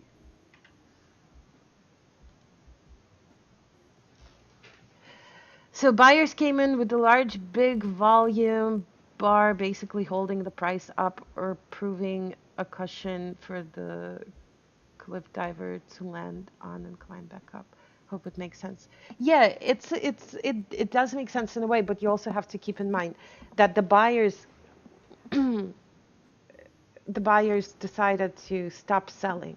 I'm sorry, not the buyers. Jesus. The sellers decided to stop selling. Okay? So it's a mixture of two. It's the sellers finishing their panic, and then it allows the buyers to come in and bring the coin back up. Because in this case right here, okay, on BTC, I bought somewhere over here, and we had the same thing. The buyers would not allow, but this base was much stronger than this base over here, for example, right? Because the argument continued on for days, almost a week. Same thing, same exact thing happened over here. We had a huge sell-off, right? So we had people selling off at these prices. And what I've done, I purchased over here, okay? Because we're under the base, right? We're under the base. But what I've seen over here throughout this particular section was that the buyers and the sellers were arguing. But on the buy side, throughout this whole section right here, you would constantly see huge buy orders pop in, like 150 BTC order, 200 BTC order, 300 BTC order. Well, not 300, but around that. And instead of pumping the coin up, I mean, they did pump it up. What they've been doing is they've been slowly and carefully accumulating it. And this is why over here, I decided to go long at some point. And I know that I had to hold the coin for a few hours. I think I went long somewhere over here. And I know I had to sit on it for like a day or two, and then we popped like crazy. But what was going on in the order book on the buy side, for example, you know how we have the 40 BTC order right here? We had like a 150 BTC order sitting somewhere at this price. And it wasn't moving. The buyers weren't quite interested in bringing the coin all the way up there. What they were doing is they were accumulating the coin. So they were slowly allowing for the sellers to come to them to this price level, wherever they were, and sell into that 150 BTC order. Okay? So ask yourself, if you are a buyer and you're willing to put this much money multiple times throughout this whole area, why the hell would you want to do it if you didn't want to bring this coin back up? Does it make sense to you guys? Okay? So it's pretty much simple as that. And this is why I felt confident enough that we were going to go up. And I think I went long somewhere over here. Okay? It's you will understand this better without me sitting here and explaining it if you watch these things and if you recognize these patterns, you know? You don't have to sit there and draw triangles or whatever, bear pennants, or whatever you do. I ignore all of that. All I need is a clean chart, obviously, because I'm like, do I really want to buy somewhere in here? No, because the coin pumped, you know? And that allows me to put myself in a better position when I get in at the bottom, essentially. Okay? Did I put all of my money in here? Absolutely not. Why? Because I'm a careful trader and I always layer. So, um, just because we've bottomed out here, it doesn't mean that I don't think the coin will not break the 6K. You know, I was really hoping we can have a nice panic all the way down through 6K base. That would have been perfect. But the coin decided not to go there. It decided to turn around and go back up. Am I at loss? Absolutely not. Am I sitting here crying in tether because I missed out on the opportunity to trade?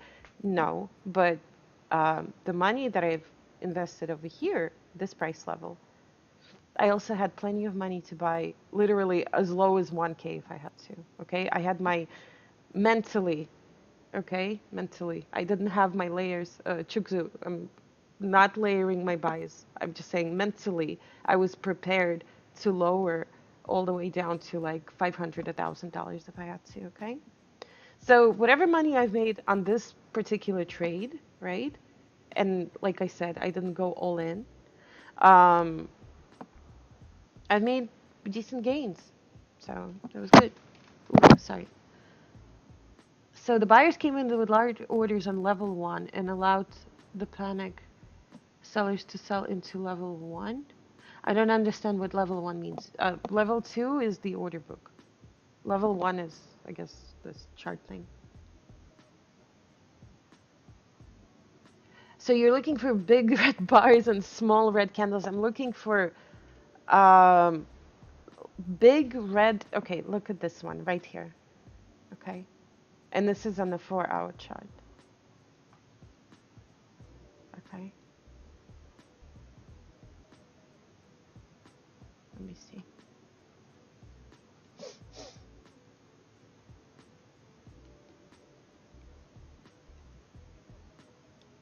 This one, no, this one was pretty long. Okay, look at this one right here. Do you see how large these candles are? The volume candles, right? But do you see how small the actual hourly candles are? And look, this size is literally, 1 second. Look at this one right here. So we have this one, right? And small red candles. Well, smallish red candles, right? And then we have, okay, let's look at this one right here. We have this stuff right here, right? And look at the size of these candles. They're a little bit bigger, okay? Well, not as big actually. But basically what this shows to me is the amount of stuff that was being sold here was insane. But the candles, instead of being longer, you know, they were pretty short.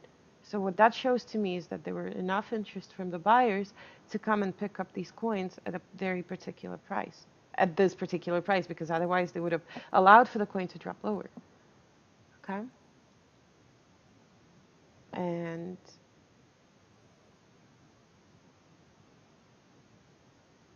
let me see.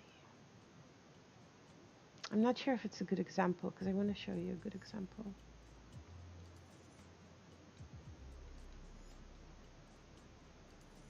Yeah, like over here, look. The size of these candles, okay, is pretty long, right? Jesus Christ. The size of this candle, these candles is pretty long.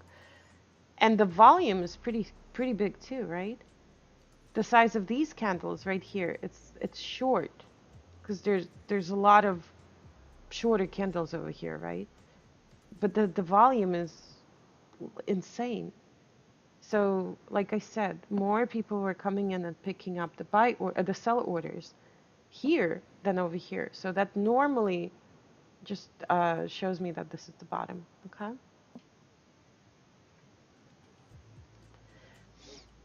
So if you do want to perform safe trades, don't FOMO in over here. There's no reason for you guys to do that. You know, I mean, yeah, of course you can buy this dip if you want to, but also keep in mind that this coin might drop uh, much lower, and all you have to do is be prepared for the next drop. Because what happens is, by the time, one second, I'm sorry.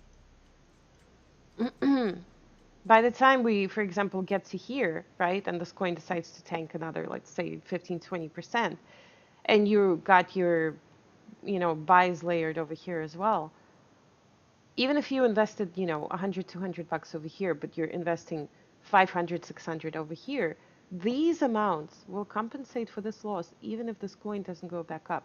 Because like I said, you're not layering to protect, you're not layering to, uh, with expectations that this coin might go higher and higher and higher from where you bought it the first time. The only reason why you're doing it is in case this coin decides to bounce back up, because there's always a bounce, okay? There's always a bounce. There's always a bounce. The reason to layer is to cover your butt in case this thing bounces back up but never reaches the level where you first decided to come and buy in. And this is why I highly recommend, guys, I know it's very difficult for you to embrace this idea, but wait, give the coin time. Try to, on big coins like BTC and Ethereum, try to stick to 4-hour candles. Not because, you know, um, I want you to sit there and not do anything, okay? But I want you to see the big picture. Because if you really see the big picture, then you understand that each one of these candles is 4 hours. And yes, it might take a week for the coin to figure out what it wants to do, because over here we were dumping. We dumped what, close to 40, whatever, 50% dump. This dump didn't happen overnight. It happened over a course of almost a week, a little bit more. So I don't want you getting caught in these little, you know, uh, candles. And then by the time, we get to here, you're like, you know what, I've been watching this for 3 days already, screw this coin, I'm going to sell it loss. Because essentially, if you would have waited another week or two, even if you decided to buy over here, you could have still made profits, okay? And this is why I highly recommend, if possible, please be patient, okay? Because to me, uh, an 80, like I swear, the BTC was crazy. You could have easily made all of this money on here, Even if you would have invested 100 bucks at the bottom, you would have made 80% on 100 bucks or more if you would have given the coin a chance to figure out what it wants to do, okay? Because, like I said before, the coin is still going to do what it wants to do regardless of what you want. So all you have to do is ride the right wave, basically, and be prepared in case you do fuck up somewhere in the process. Be prepared to compensate for your loss and cover your butt lower, okay? All right, I'm gonna get some more water because I only got one glass, and then I will talk about account building, okay? Account building is something a little bit different. Account building is for those people who are just starting out or don't have a lot of money to play with. And I will go over that again, okay? And account building is another way of increasing your BTC stash, your trading stack, whatever you want to work with. Hey, Jantharam, how are you? Yes, level one is the highest bid and the lower ask in the order book. That's yes, that's what it is. Level two is this. I'm not really, like I said, I'm not a pro at trading, so Luke knows obviously much more than I do. But I don't look at these things right here. I mean, I do, but sometimes these large orders, when they're propping the order book, sometimes they even place them like lower. So you just have to keep an eye on the uh, overall volume of the order book. Okay.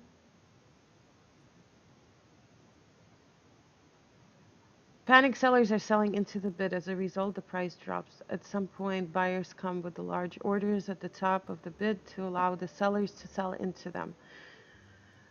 How do you buy? Do you join the high bids or do you buy in the lowest ask? I just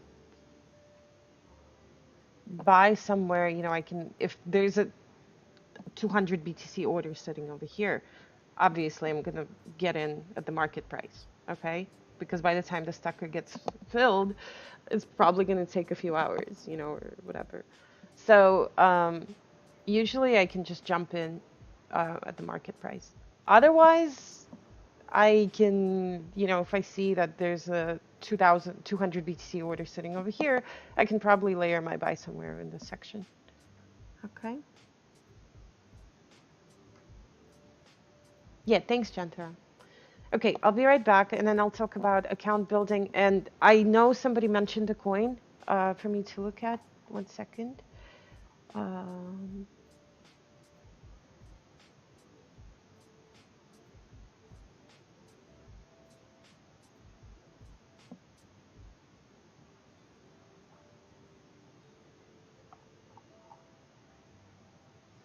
Whoever asked me to look at the coin, guys, I can't find it in the chat. Can you repeat your question again so I can pull it up?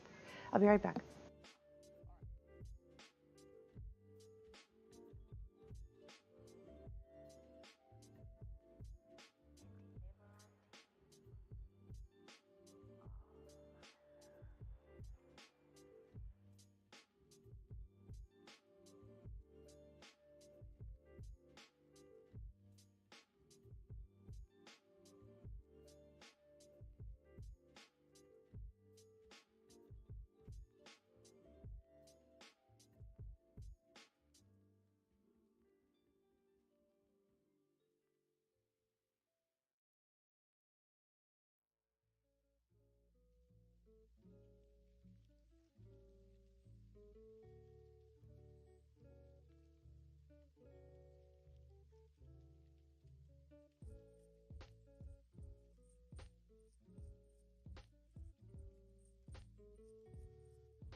We're smoking reefer, and you don't want no part of this shit. You're smoking reefers? Yeah, of course we are. Can't you smell it? No, Sam. I can't. Come on, Dewey. Join the party. What do? Like this.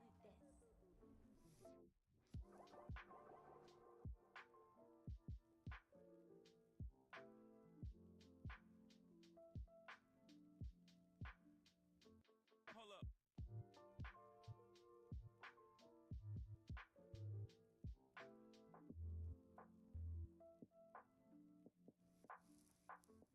Shit. Like this.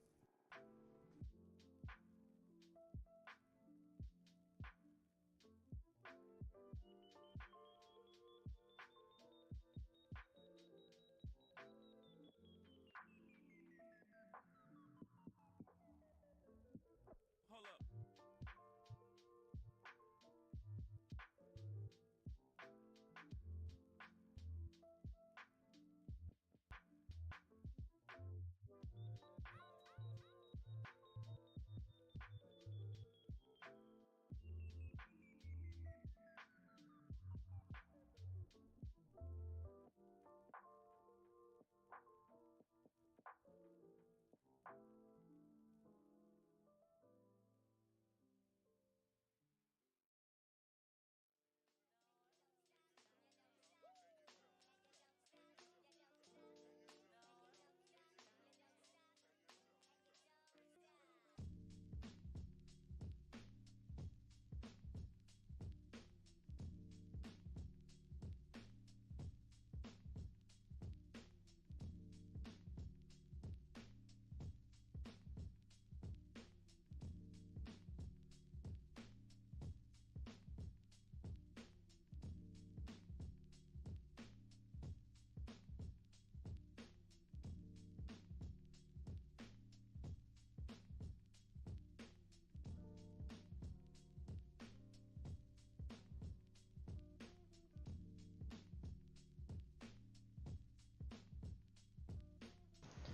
Okay, I'm back. Thank you for waiting. Okay, I'm gonna look at AXP in a second.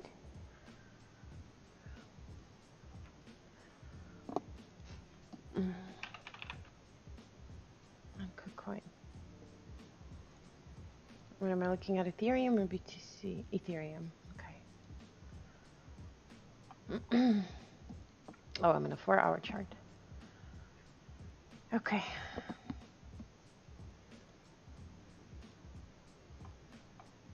Okay, so this is your channel, right? Also consider the fact that it got pumped. So I personally don't really like these coins when they get pumped because it has a higher chance of dumping basically at some point. But it's fine. Okay, let me see. Okay, so for those people who are just building up your accounts, right, and you don't really have 100,000 BTC to play with, it's fine because you can absolutely still make money. And Luke has been talking about it for quite a while, and I understand how confusing it can be. I'm just still getting a hang of it myself, so I'll do my best to explain it to you, okay? You're looking for the coins that, no, I'm not saying it's not good for account building. You can absolutely play with this, but just keep in mind that at some point this thing might, you know, dump, okay? Mm. 1 second.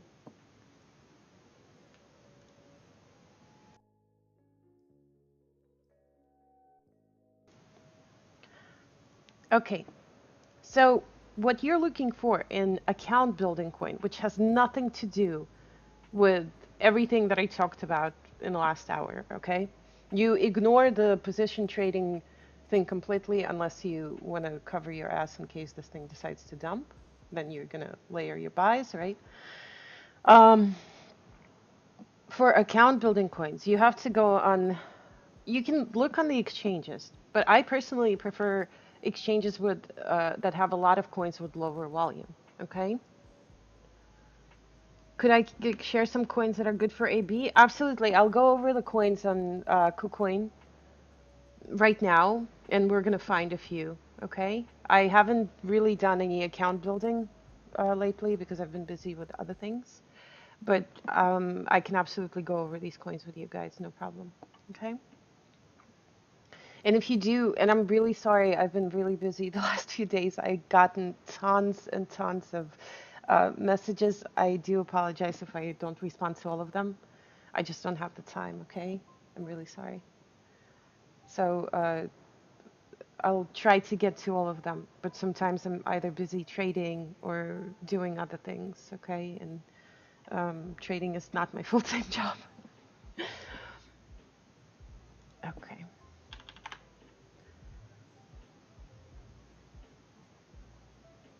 So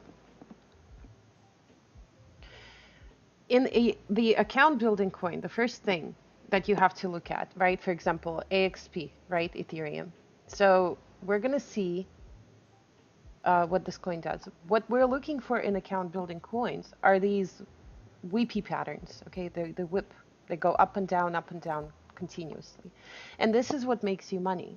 And this is when you can come in with smaller sums and then you can basically establish a channel that this coin is going in. So this would be our channel, right? Because this is the top is the line where it touches the most, right? And the bottom, let's just say this is our bottom. Let me do this a little bit.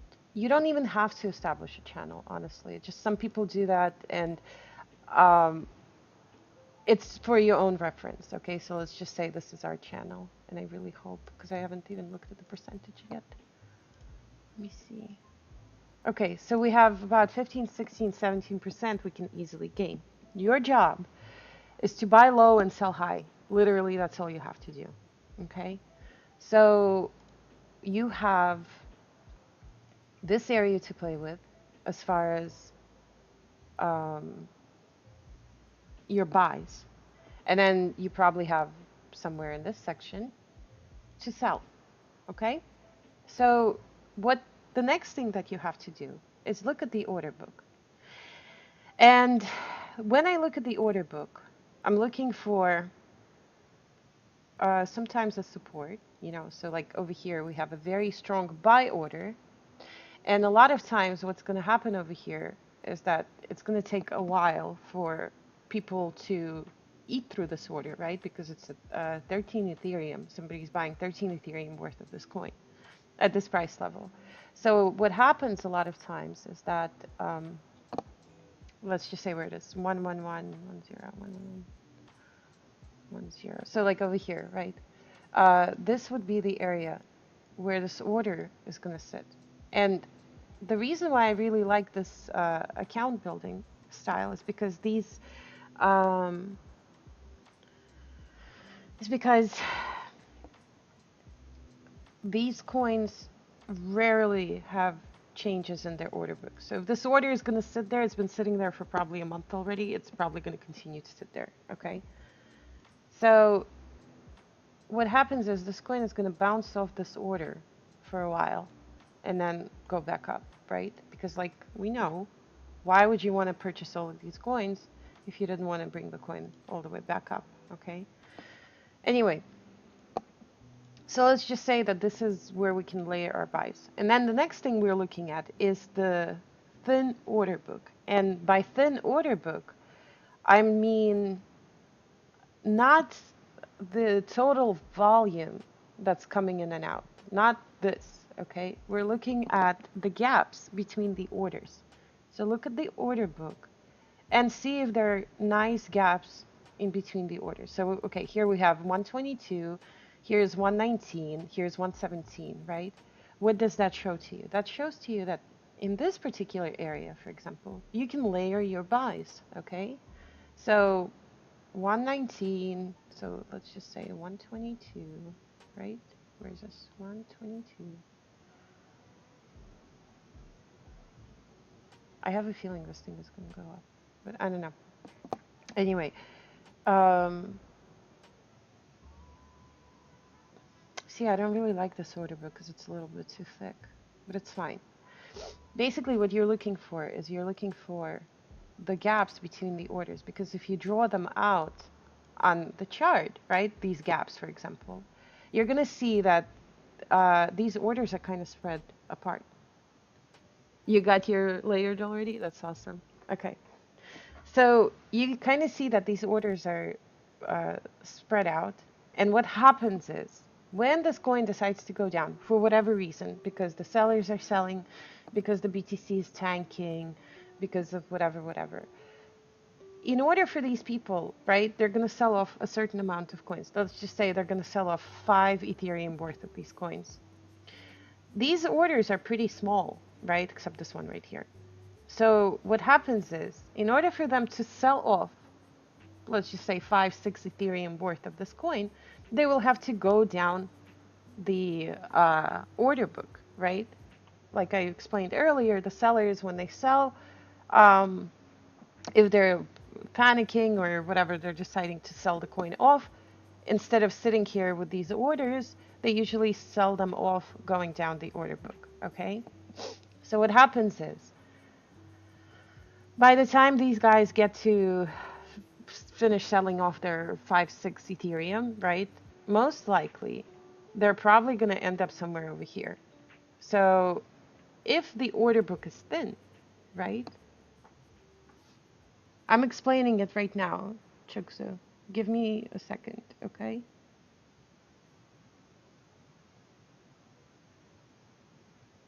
No, we're not. It has nothing to do with triggering the bots. If you give me a chance to explain, I know you have a lot of questions. Okay. Anyway, I feel like I'm I'm like your personal assistant. I'm doing my best, honestly, but I I'm going at my own pace. Like, it's fine. It's fine. It's no problem. I'm glad you're asking these questions, honestly. Okay, because I want you to be comfortable when you get into a trade. And I want you to look at certain things when you're finding a coin to use for account building. Okay? Anyway, so the reason why we want these gaps in the order book is because by the time somebody's done selling, let's just say 6 Ethereum worth of this coin, the coin is going to drop.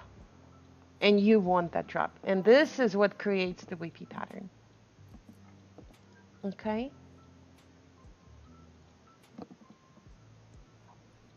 So, hey, Didan, thank you for following. I appreciate it. That's cute. So what you need to do is you need to layer your buys, because on these kind of coins, if on high volume coins, you know, you can market buy, and then there's so many buyers and sellers or whatever that can bring your coin one way or the other. These things are very slow moving. Okay, so what you have to do is position yourself. So by the time this coin decides to go down, because trust me, based on the previous history, we know that this coin whips up and down all the time. You want to get into the position. So when these guys decide to sell, they will take your orders along the way. Okay? Whether they're bots, because honestly, most of these coins are ran by bots. Whether they're bots or just somebody who's deciding to sell stuff off, you want to be in the position already by the time the coin drops. It's going to take your orders as well. As soon as that happens, all you have to do is essentially place your buys. I mean, place your sells, okay? So I would say, let me see where this is our, one of the larger orders over here. Somebody's trying to sell off, you know, 2.65 Ethereum. I normally ignore these, but sometimes, you know, when there's like a 20 Ethereum order sitting there, you know, it's gonna take the coin a while to get through it, so it might get stuck over there. Okay, so let's just say anywhere over here would be your sells. Same thing, you have to look at the sell side of the order book. If the order book on the sell side is as thin as on the buy side, it's perfect. All you have to do is just layer your sells in between the gaps on the sell side, okay? And by the time the coin goes up, your sell is going to get triggered and you're going to make money. So Uh, all you have to do on these coins is just layer your buys over here and your sells over here. Okay? You can't really play with a lot of money because if you look at the average order size, they're pretty insignificant. So if you're going to barge in there with 2, 3, 5 Ethereum, for example, you're just going to have these guys stuck at your order, which is also not good. And another thing that I wanted to mention, if you do decide to do account building, and if you do find a coin that does this crazy weepy style, okay, what I'm afraid of with my streams is that if 10 people are going to trade the coin will have a hard time going up and down because the thin order book, if more people are coming in and trading it, the thin order book will no longer be thin. We're going to no longer have these gaps in between the orders. The volume is going to increase, and that's going to cause an issue because if 10 people are going to layer their buys over here, right? And each one comes in with 50, 100, $200, for example. Um, if these guys decide to sell it, they're not going to go all the way down to here to fill their, you know, sell-off orders. They're only going to go down, maybe 2, 3, 4 orders because the volume of these orders is going to be greater than what it is right now. Do you understand what I mean, guys?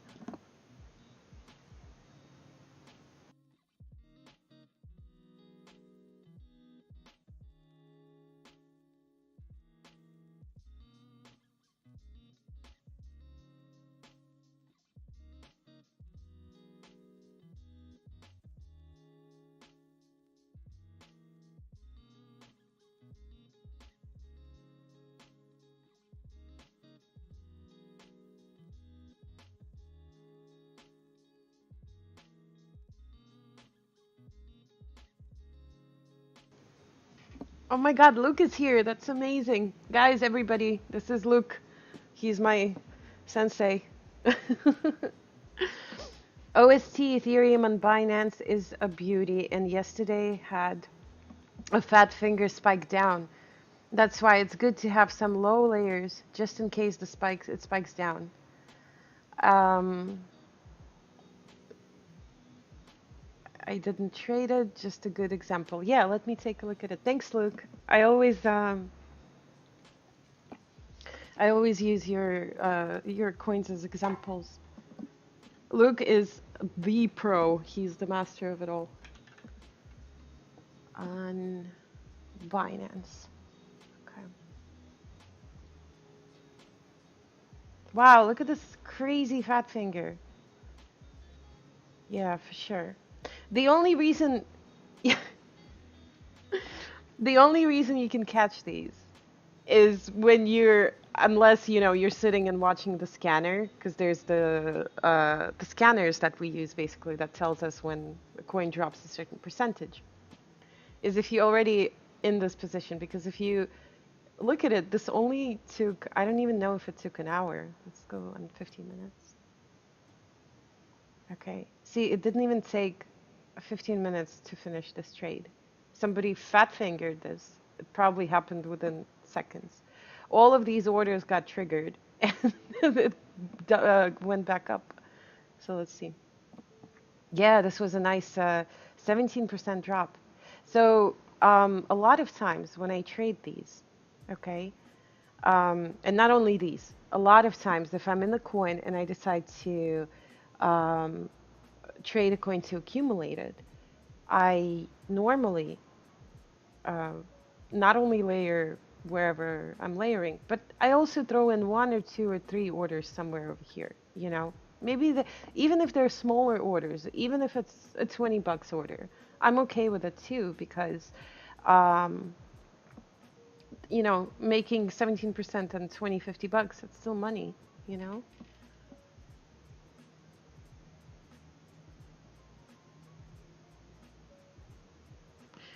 This is what confuses you. If you have preset buys, you can catch fat finger. I have never been able to catch fat fingers.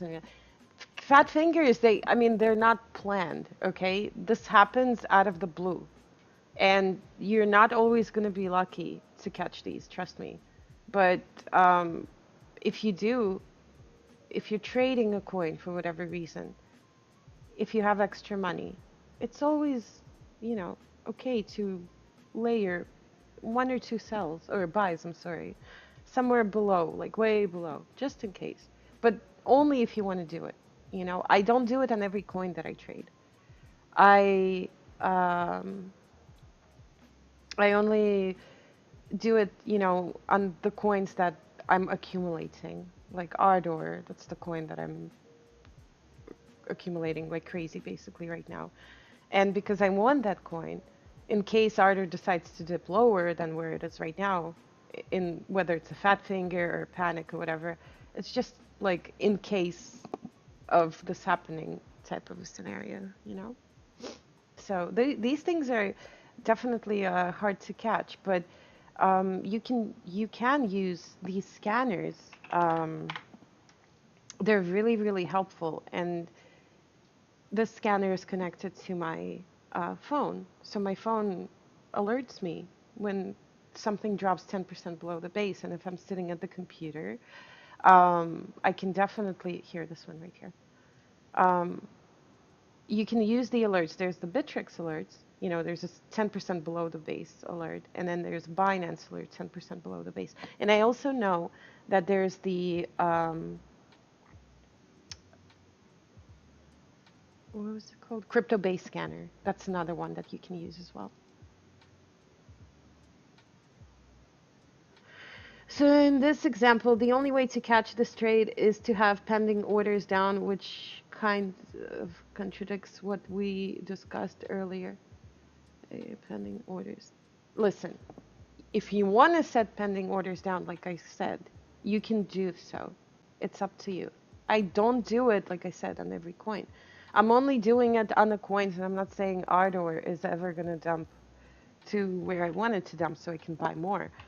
Um, but it doesn't mean that I'm not hopeful that maybe one day this thing, you know, somebody decides to sell off a bunch of coins. So yes, I'm trading this still, but I also have a few orders set up at the bottom because if this thing decides to go down 20%, I want to be the one to catch it. So it's your choice essentially.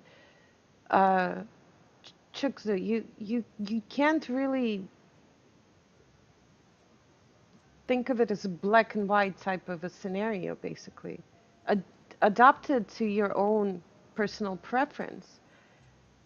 I'm going to sit here and try to explain it to you for days and days and days, but until you practice and until you make your own trades and see what works better for you, it's not going to make your life any easier, you understand? I'm here to show you how I trade and what I do, but you still have to adjust it to what you want and what your goals are and whether or not you want to participate in the fat fingers. Like I said, there are other ways you can catch these fat fingers. I know that there's uh, the alerts. I'm gonna post them in the trading chat. I mean, not in the trading, in the chat over here. There's also the crypto-based scanner, which I don't use. Which doesn't mean that you guys can't use, obviously. I personally have no use for it because I prefer certain kinds of trades. You know, I don't sit there and watch these things 24/7. But it doesn't mean that you can't, okay? And then there's also a wonderful Discord, uh, which is the Quick Fingers Discord, the trading one.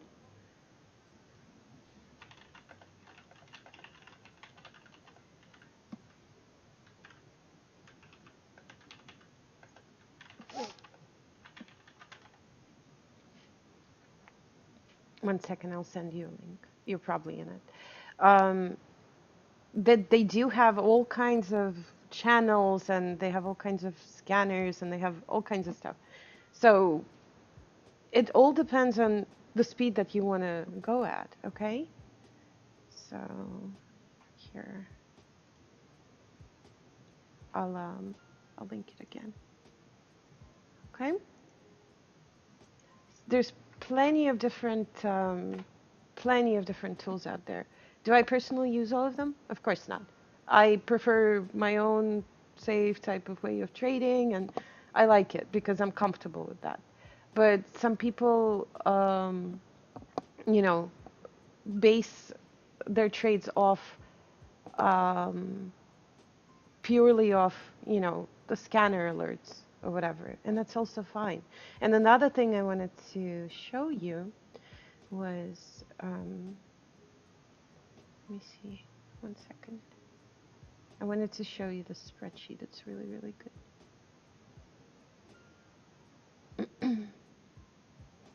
This will help you a lot. Um, Trying to find it, 1 second. It's made by Drongo, and he's a really, really nice guy who made this really cool spreadsheet. Here, I'll send you the link.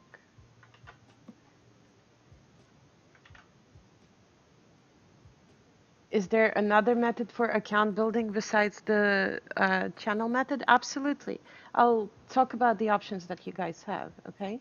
Just because I'm talking about a few things right now, it doesn't mean that you can't adapt something to your own needs, like I said. Okay, so this is a very, very awesome QFL base calculator.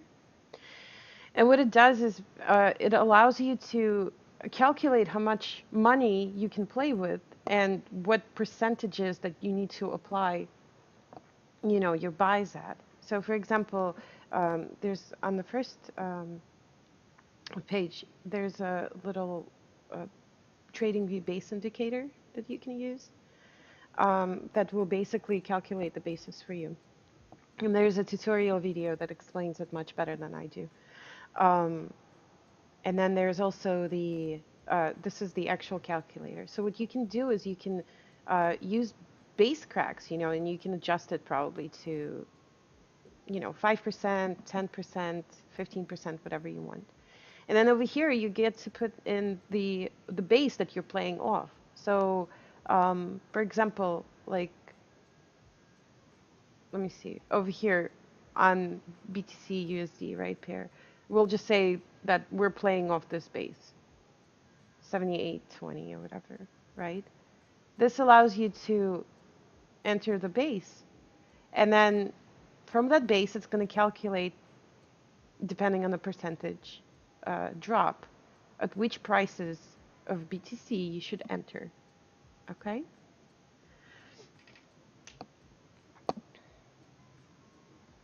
Yeah, I know. It sucks. Oh my God. I'm sorry that you got stuck in a coin. It does happen, honestly. Um, it's very low volume and a lot of hours where it's fiat. Yeah, I'm trying to help you guys because it sounds like a lot, but once you start doing it, it becomes easier, trust me. By practicing, you're getting used to this method and you're going to start recognizing a few things in the future, and you'll then decide whether or not you want to take the trade. So I'm not going to sit here and babysit you and tell you guys, okay, you have to buy this or go buy this or go sell this, okay? Because trading is a lot of work. But I want you to learn to be comfortable enough. Oh, flat, okay. I want you to be comfortable enough that one day you can trade without, me or Luke holding your hand, basically, without you looking back and saying, am I doing this correct? Because you'll be like, yeah, I got this. I'm not going to take this trade because of this and this and this and this, because I recognize it. Or I will take this trade because this looks like a juicy dip, So this calculator allows you to basically, oh, and the best thing about it is if you only have so much money, or if you have whatever amount of money, you can type in the sum, and this will literally tell you how much, at which price level you should be putting in. Okay, and then same thing for your sell signals. If you want to sell at 10% profit, this is the price level that you should be doing it at.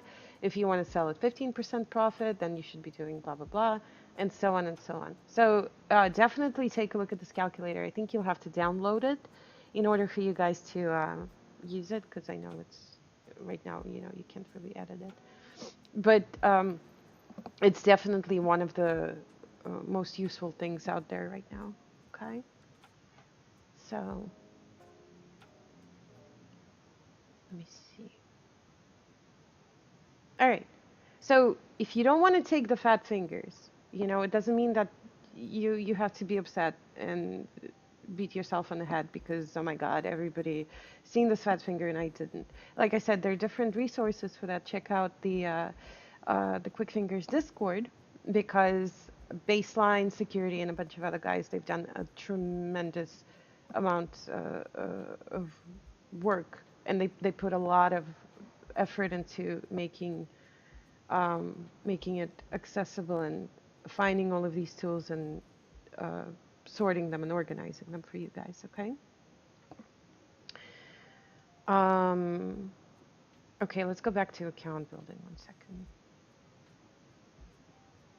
So, yeah, this was a really nice, juicy drop. The reason why I really like smaller exchanges for account building is because, uh, like I said, they do have lower volume. On larger exchanges, when there's a lot of people trading, there's a lot more, volume basically, and the order book doesn't look as thin as I want it to look. Thank you, Luke, for responding. He's saying sometimes you will find one or two good account building coins that you can milk for months, sometimes daily or even or every second day. After you trade one of those special coins, you will be hooked on this trading style. Absolutely. Absolutely, I agree. Because trust me, guys, when I got into account building, I was like, what am I doing? Oh my God, this is so scary. And as soon as I've seen, because I've adjusted my mind to, okay, what to expect. So if an average trade for me is about a day or two, right, then I'm not going to sit here and freak out if I want to get into a coin and I want an immediate result right away, because from my previous experience, I know that it's going to take about, at least 5 to 6 hours for the way I trade, for example, for this coin to um, drop down to where my buy orders are. And most likely, it can take anywhere between a day to 5 days in some situations when the coin goes up, So uh, this is something that you have to recognize if you decide to get into position trading like this. Whether it's position trading, I'm sorry, or account building, same thing. Like I said, would I be making these awesome gains on BTC if I would be stuck in 5-minute candles? No, because I would rather wait a week and buy in than buy in every 5 minutes and sell every 5 seconds, because waiting a week, getting into a coin at the right price in the right moment, and then making 70% on top of my investment, this is what, you know, makes me excited. This is what makes me real good money. Okay? So, like I mentioned before, it's not about what you want, it's not about how you operate. I mean, it is in a way you can adjust your trading style to it. But in the end, the coin will always win because the coin will always do what it wants to do, regardless of what you think of it, where you want it to be, how much money you've invested into it. So if you change your mind a little bit and understand that, yes, all you have to do is just follow the coin and let it do its thing, then you'll protect yourself from losing money because the hungry or the scared person in you, the one that's following and flooding right now, is not gonna be the leader in that situation, okay?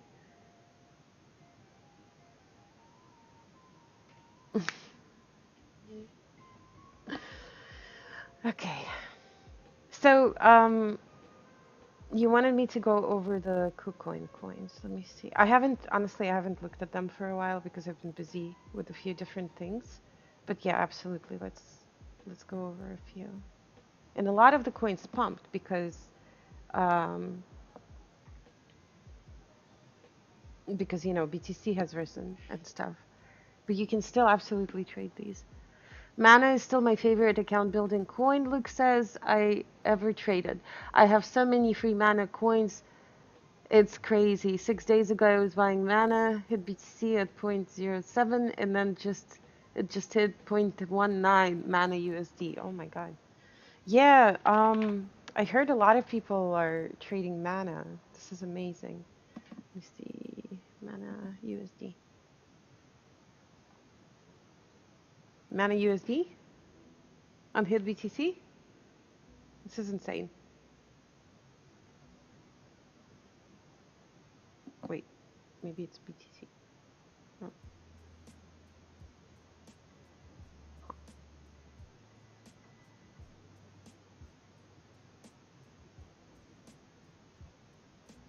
Okay, here, this one. Jesus. Wow, this is crazy. This is absolutely insane. Okay, see? You can look at the order book over here. It's relatively thin, okay? And look at these ups and downs. This is pretty crazy. This is something that's very, very easy to trade because the only thing you have to do is just layer your buys, okay? You can absolutely get into the stuff and just buy. Layer anywhere. And you can layer pretty much all the way down to here and still make money on it. This is pretty cool. Awesome, look, I'm really happy you made money. Am I in 15 minutes? It's fine. Yeah, I know.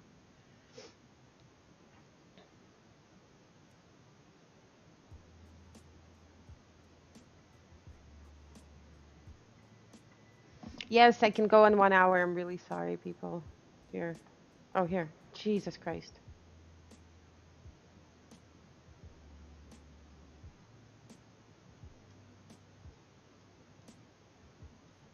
Wait, wait, wait, wait.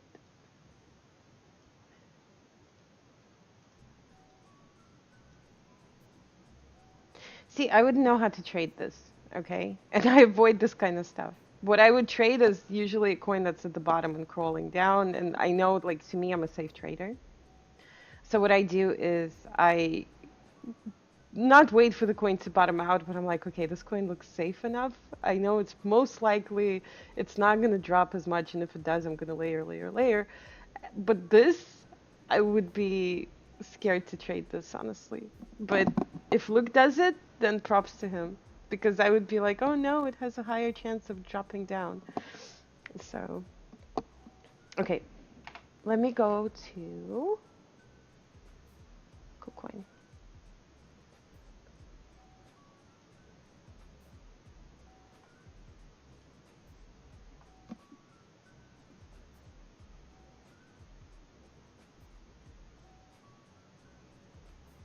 Oh, guys, 1 second. I have to take this phone call. One moment.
Parce que finalement, tu n'es pas aussi forte que tu veux le faire croire. Alors vas-y, explique-moi.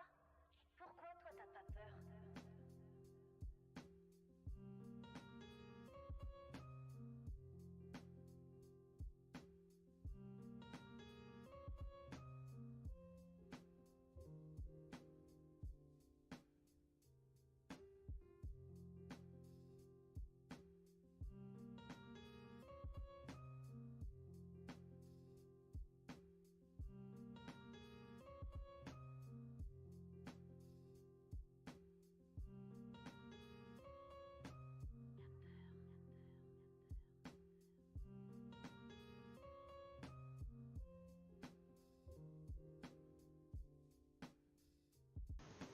Okay, sorry, I'm back.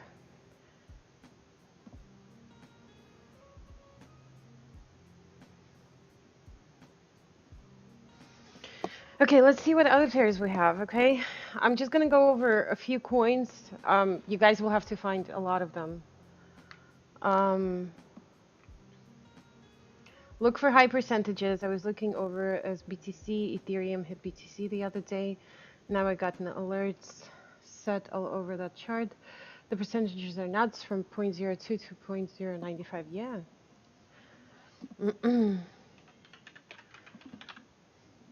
See.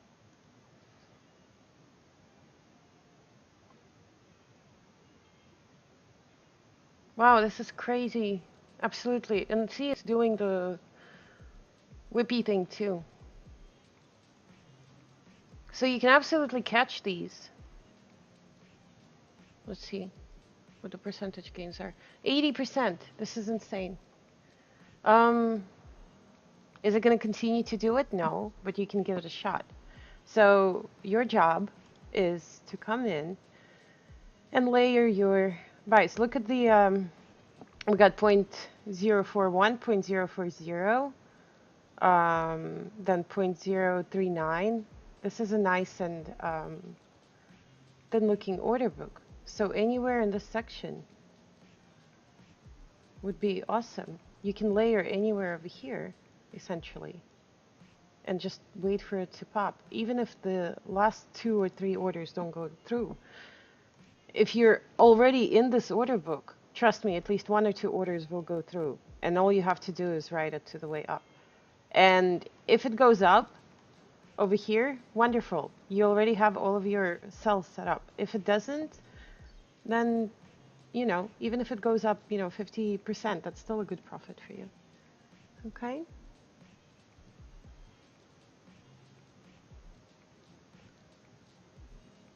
The only problem with my account building trades are that most of the time you need to buy at the base and not the base crack and get the trouble for that. Beerus, I don't, this is account building. Like I said, an account building, you ignore the bases completely, okay? I mean, you don't ignore them completely, but you're going off the order book. You don't go off the, okay, this is a base and I'm going to wait for it to crack, a certain percentage. This is more for position trading, which is completely different, okay? Position trading is on high volume coins. Mission. Like Ardor, for example, although it's not a high volume coin. But this is a base, right? And if this thing decides to tank through the base, this is where I'm going to buy. For account building, all you're looking for is the previous channel, if there's one. Okay, look, I guess it's not. And then all you have to do is just go off the order book. What you have to do is layer your buys in here, okay? It's okay. This is why, I keep saying, guys, don't confuse the two. It's two different things. With the base breaking thing, you can put a little bit more money into the coin. Because it's a high volume coin, and if the high volume coin that has a lot of buyers decides to tank, there's always going to be plenty of buyers coming in. With the account building, I mean, look at the order book. It's non-existent almost. But does it mean that it's still not going to do these weepy things? Absolutely not. You can still participate in these and still make money on it. This is different, though. Okay? This is more for uh, building up your account from scratch, basically. Like Luke, he came in into crypto with what, 300 bucks. And then a year later, in one of his videos, he said he'd made 50K. And I can tell you from my own personal experience, I didn't start with a lot, but because I've been, combining the account building, I'm not saying combining it with the position trading, but I'm just saying, like, on some coins, I just do account building. On some coins, I do position trading. It all adds up. They're all profits. Okay?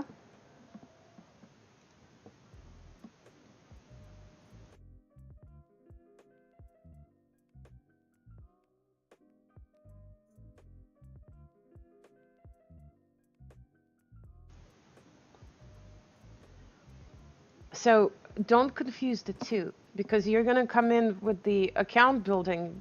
Um, you're going to come in with the the base, waiting for base to break on these little tiny coins. And you're going to have to wait for a while, sometimes. Although it still does happen, like we had a drop over here and a drop over here. What you need to do is just layer your buys, okay? Which is different. You still layer your buys, but you layer your buys based on the order book, not based on underneath the base type of a deal. Okay.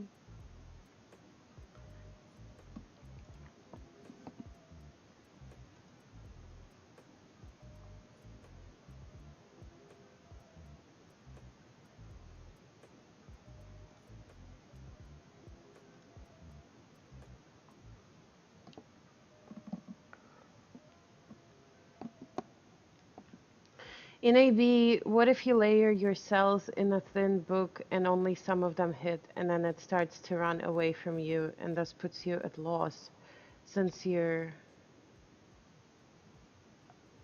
higher cells weren't hit? What do? You gave an example of BIP, BTC, and Cryptopia chart where you knew how to get out. What did the order book tells you on? Wait, what? What did the order book tell you on that? The order book changed. There were not enough interest from the buyers, basically. Not that there weren't enough interest from the buyers, but on BIP, the order book uh, became like literally non-existent. All of the orders that were there, they were just like not there anymore. And a lot of times what happens is if, for example, I'm trading this and I have it layered, layered, layered, and um, for example, let's just take this. Okay, so let's see, I didn't see all this, right? Um, so I bought a bunch of coins over here and then I layered them, let's just say over here, right? And then this thing never reached the top. I'm ignoring this completely, right? But it's been bouncing around. So all I have are a bunch of coins. You can either leave those coins in there because you've gotten a bunch of, cheap coins. I personally don't do it. What I do is I'm just waiting for another bounce. Let's just say it never went all the way up here. I'm personally just going to sell it over here with a little bit of profit too. Okay. If you use 4-hour candles, how many position trades do you get per month on average? I presume there are not that many. It depends. Give me 1 second. What's your trading strategy on Bittrex? It depends on the coin. On Bittrex, I do. Let me see. It depends on the coin. Like I was trading Poly um, a few days ago, and I'm still trading it. This is the coin that I really like because I can put more money in it. Okay, and all I've done, this is kind of a position trading slash account building because I can't really go in there with 20 BTC, obviously, but I can still play with 500, 600 bucks at the time. So what I do is I buy anywhere over here and then I just sell somewhere over here. And from what I've seen this coin been doing, it's been constantly going up and down all the time. I'm sorry, I sneezed. And same thing over here. If I see a nice dip, I'll just come in and buy it, and like I'll layer my buys and sells for poly, I think I sold pretty much everything over here. But I'm gonna come in and I'm gonna start layering my buys somewhere like in this section. And then, you know, I'll see what it's gonna do basically, okay? And then for a lot of Bittrex accounts, I just do position trade.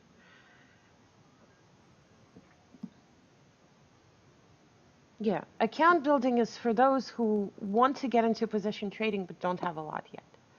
Okay? When you layer your buys, you need to put your... No, you don't really have to, okay? This order book is a little bit too thick right now, but it looked completely different.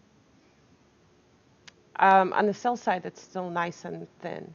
So, for example, if you're layering your sells or buys, right, let's just look at the sells on this one because the order book is thinner. You can either place them on top of the existing orders, or you can squeeze them in between. It doesn't really matter, okay?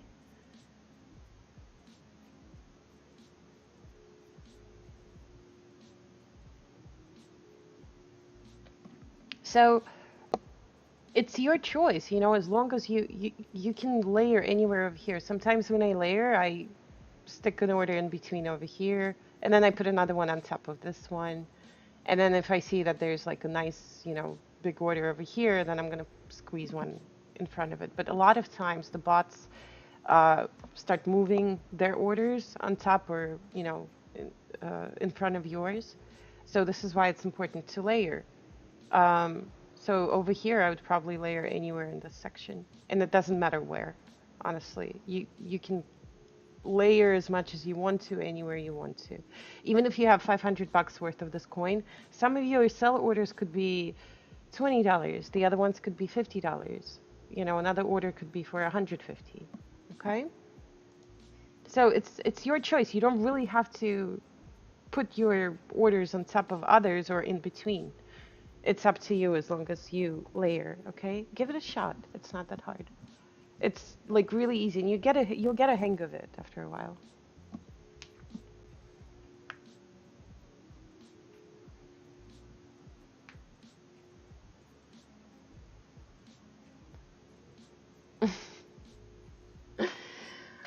Okay. For somebody asked me about my account building, guys. Um, it's not like I have a certain percentage of, you know, trades that I need to do, a certain percentage of, you know, money that I need to make per month. Okay, it doesn't work like this. I take an opportunity when it comes along. So, for example, when BTC was tanking a few weeks ago, right? Over here, a lot of other coins were tanking. And it was fine with me because um, on some of these dips and rises, I've not only participated in trading one coin, you know, like on this one right here, from the February 6th. I keep going back to it because it's my favorite trade. So I'm not, you know, this wasn't the only coin that I bought. During that time, I bought close to 15 different coins, okay? I bought all of these coins because all of them were tanking. So in my situation, I wasn't really looking at what BTC was doing because obviously a lot of them do their own thing. But there were plenty of coins that were tanking basically. So the ones that I wanted to get in, I got into. And trust me, I would rather wait a month and a half for a good trade like this than, you know, do a bunch of little tiny trades, which is also possible. There's nothing wrong with doing tiny trades. But in my own personal preference, trust me, this trade right here, the amount of money that I made on this, I'm set for a year. If I want to, I can pretty much just let it go and not trade for a year. Okay? So it's not about doing these trades every day because, oh my God, it's, you know, this is what I have to do. I'm trading, and if I don't trade today, it's not going to work out for me. You know, some people do that. Some people trade every day because they're more savvy, I guess, traders, or they have more energy, you know. But um, when I'm not telling you how big my portfolio is, but when like I would rather sit there and wait for this opportunity and then make this one trade, and that's going to be like, yeah, this is the trade that brought me so much money that I can pretty much take a break for the next few months. I'm happy with that too. Same thing. If you guys want to trade every day, absolutely do so. But don't go get into a coin because oh my God, you need to trade every day, because you're going to position yourself in the wrong place, okay? In the wrong trade. Take the opportunity when you feel like taking it.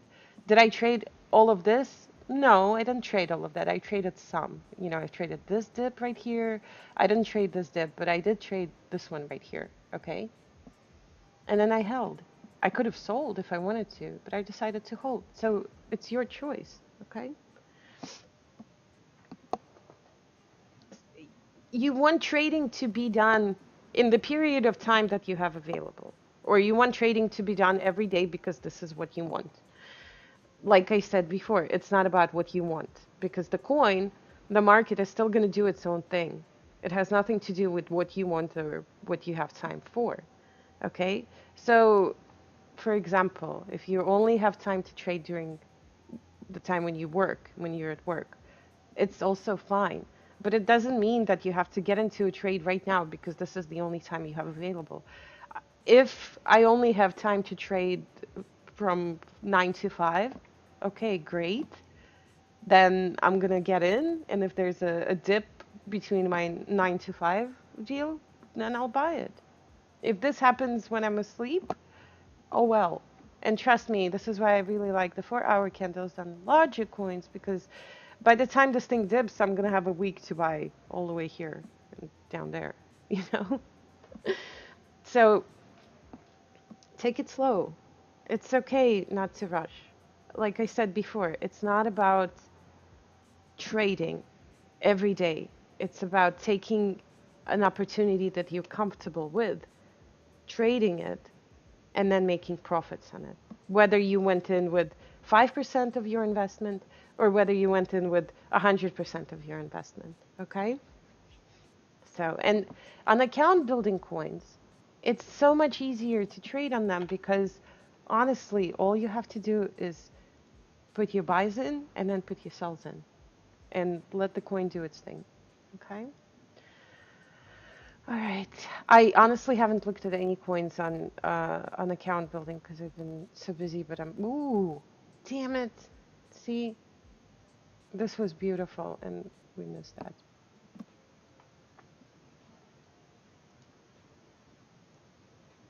Oh my God, it was 30% drop. Holy crap. This was good.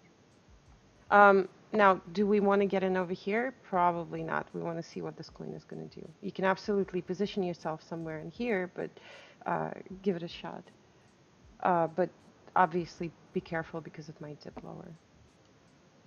Okay.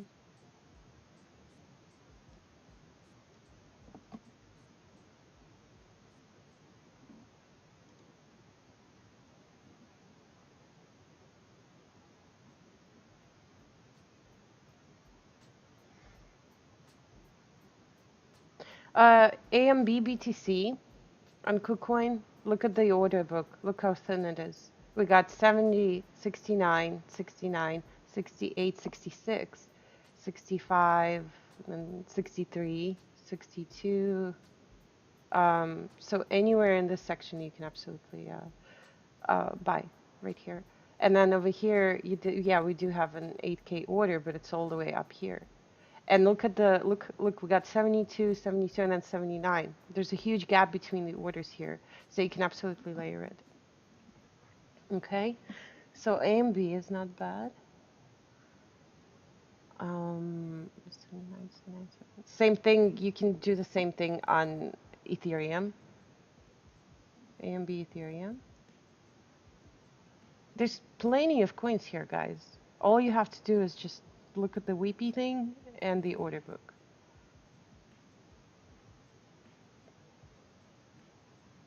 This one doesn't look so bad either. Look, we got 19, 19, 19, 19, and then we have 18. Same thing on the sell side. What is this one? ARN BTC. That's another good one. ARN Ethereum is, I don't even know what it's doing. No, I'm not trading that.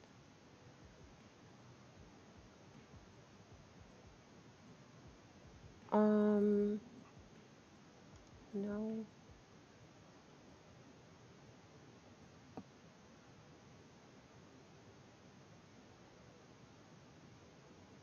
Maybe ARY Ethereum on KuCoin, because I'm liking the order book, at least on the buy side. I don't know about the sell side. I would probably layer somewhere in this section right here. But this one more is a more of an account building. I mean, not account building, but more, you know, you're gonna have to look at the basis too. Okay.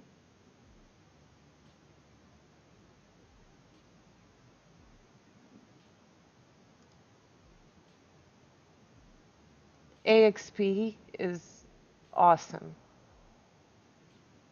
Look at these crazy rises and drops.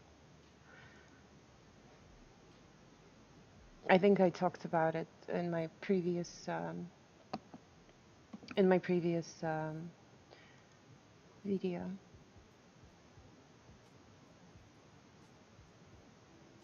Although the order book looks kind of thick, I would still be interested in trading this because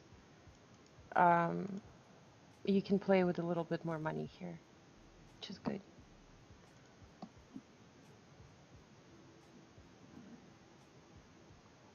Look at the BCD, BTC. This one is not bad either. We got 57, and then the next order is 51.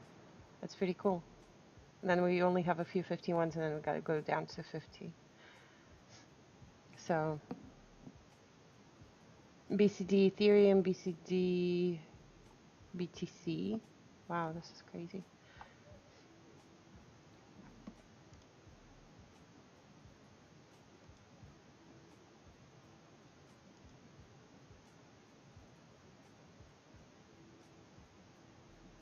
I don't even know what this is. BCHKCS. KuCoin. It's a KuCoin coin. This order book looks really nice, and obviously we do see the weakness in the chart.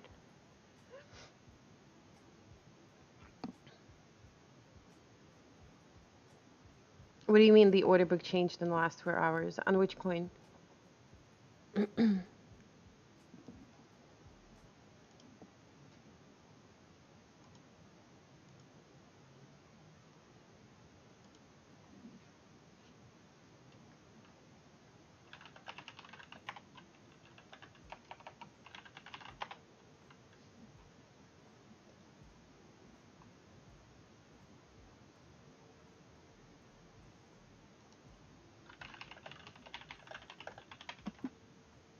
AXP Ethereum, it was nicer, but it's so good.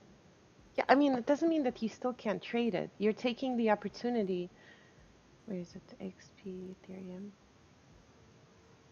Yeah, but you can still take this opportunity, you know, based on how the order book looks right now. And of course, the order book will change, but you can still, you know, this is your area to layer your buys, or you can even lower your buys if you want to in case this thing decides to dip. I bet it was nicer. Probably a lot of people jumped on it.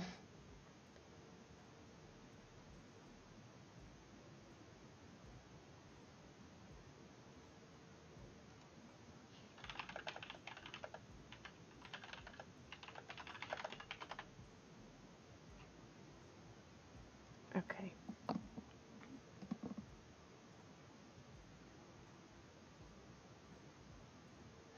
If you guys have any, you know, recommendations or something, feel free, you know, to mention something and I'll look for you at the coin.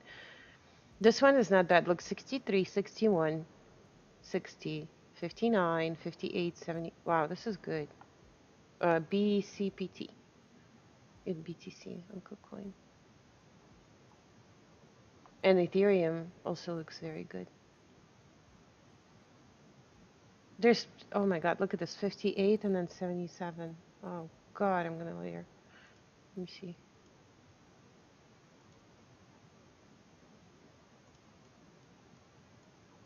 I get more excited about this than anything else. Yeah. I'm not sure if it's ever gonna go down there, but oh my God. Look at this crazy gap. We have a 77, right? Look, 77 right here. And then the next order is 58. There's a 25% gap between the orders. I mean, come on, you guys would probably want to take it, you know? So, where would I layer my buys?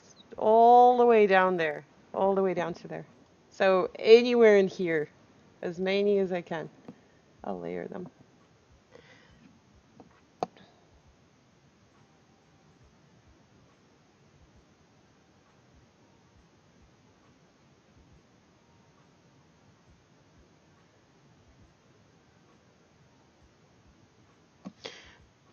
Chukzu, I should have you on voice. You poor thing, you've been typing all of these paragraphs to me. You want to hop on voice and harass me there?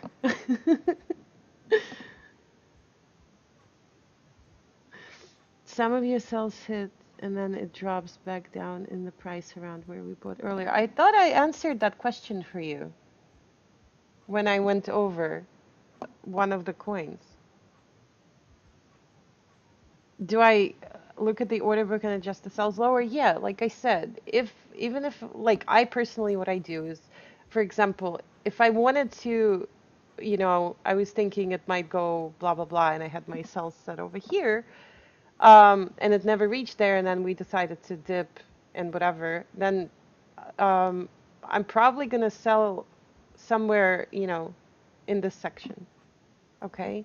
I'm gonna say, okay, this wasn't taking it, so I'm gonna layer my cells lower.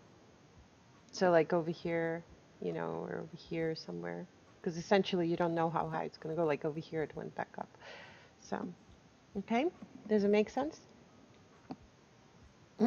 Because it does happen when, you know, you're like, wow, I think, you know, based on my previous experience with this coin, it should go over there. Maybe it will one day, but you don't know, right? And if you don't want to sit there and wait for it for a month and a half, it's absolutely fine. You can always sell it, you know, a little bit above where you bought it, still in profit.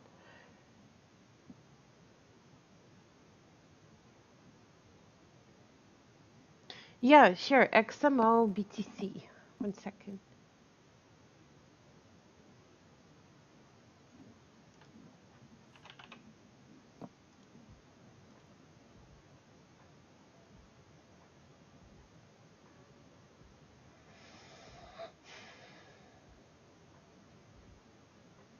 I'm like the wrong person to ask about XMO.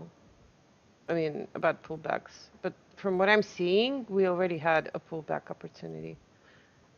You could have bought somewhere over here, and now it's probably going to tank. I don't know.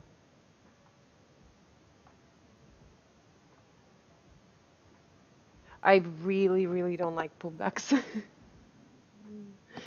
No problem, guys. No, it's fine. I want you to ask questions, okay? I want you to ask questions. I want you to understand. And while I'm streaming, you know, this is an opportunity for me to answer a lot of your questions. So it's fine. But when it comes to pullbacks, I'm the wrong person to ask. So I personally wouldn't even buy here right now because I really don't know where it's going to go. I already see that we bounced back up. So I'd be just like very careful with it. You just got in at 200 already in profit, don't know what to do, how long to wait. How about you sell in profit? Okay. I mean, you're in for, let's see, you went at 200, right? Let's just take 200. Jesus. So sell.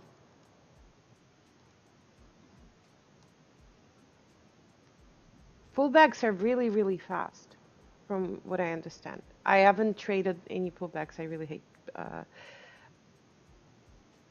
really hate pullbacks, but uh, you sell literally as soon as possible. You're not sitting there expecting for a coin to continue to go up unless you're trading this coin and the pullback is decent, you know. But um, I would probably sell somewhere on top.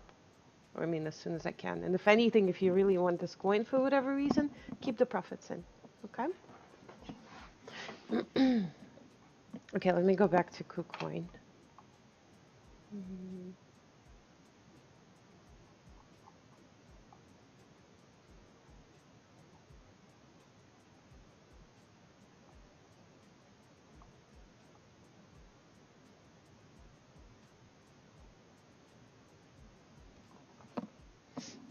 I mean, you can trade this one as well. It's kind of like my Poly coin, you know, when there's a little bit more volume to it. And um, all you have to do here is pretty much just layer your buys somewhere in this section and wait for it to do its thing. Usually it should reach the peak again at the... Okay. I don't know. I'm not a pullback person. Uh, I'm not one of those traders. So I don't want to give you guys a wrong explanation and confuse you. Okay? I only talk here about what I actually know, and I'll try to bring a bunch of people on who also follow Luke's method. Maybe one day, Luke, you would even want to pop in and say hi in voice or something. And then, you know, those are the people that you guys should ask about the pullbacks and stuff. But I can honestly tell you right now, I'm not the best one at this. Do you have an idea on how to get out of a low volume coin? Um, yeah, no problem. Thanks for tuning in. I appreciate it. Not Whippy chart. I'm stuck in CRM, BTC, and Cryptopia, but it because of the percentages back in January. It says tapered off and it missed my sales by a few Satoshi. CRM, BTC. Let me see.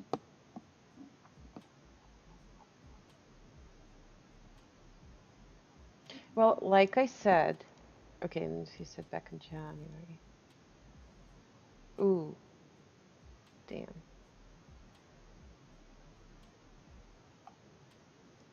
How did you not sell in January? I mean, you had all this time. If you say January, there's February as well. You didn't sell?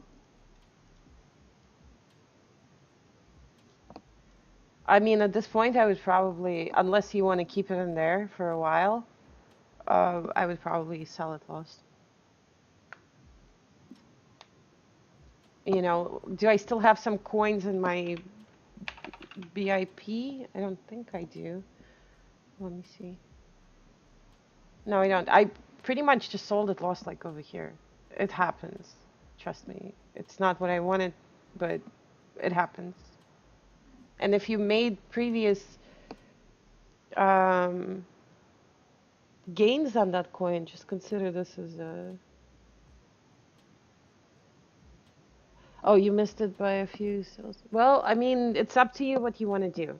I can't tell you if you should sell it loss or if you want to keep holding it, but essentially you only have two options. You can either sell it at loss, continue to trade it. Well, three options. Continue to trade it, sell it loss, or hold forever. So, up to you.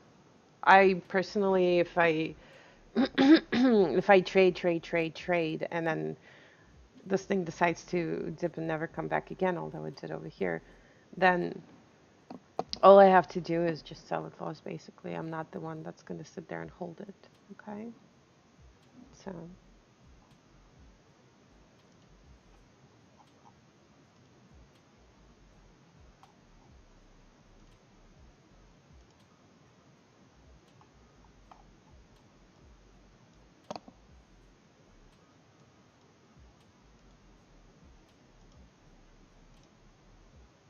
oh, what is this?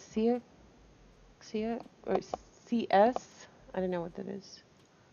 But I'd probably layer somewhere over here. See if there's going to be a nice pullback.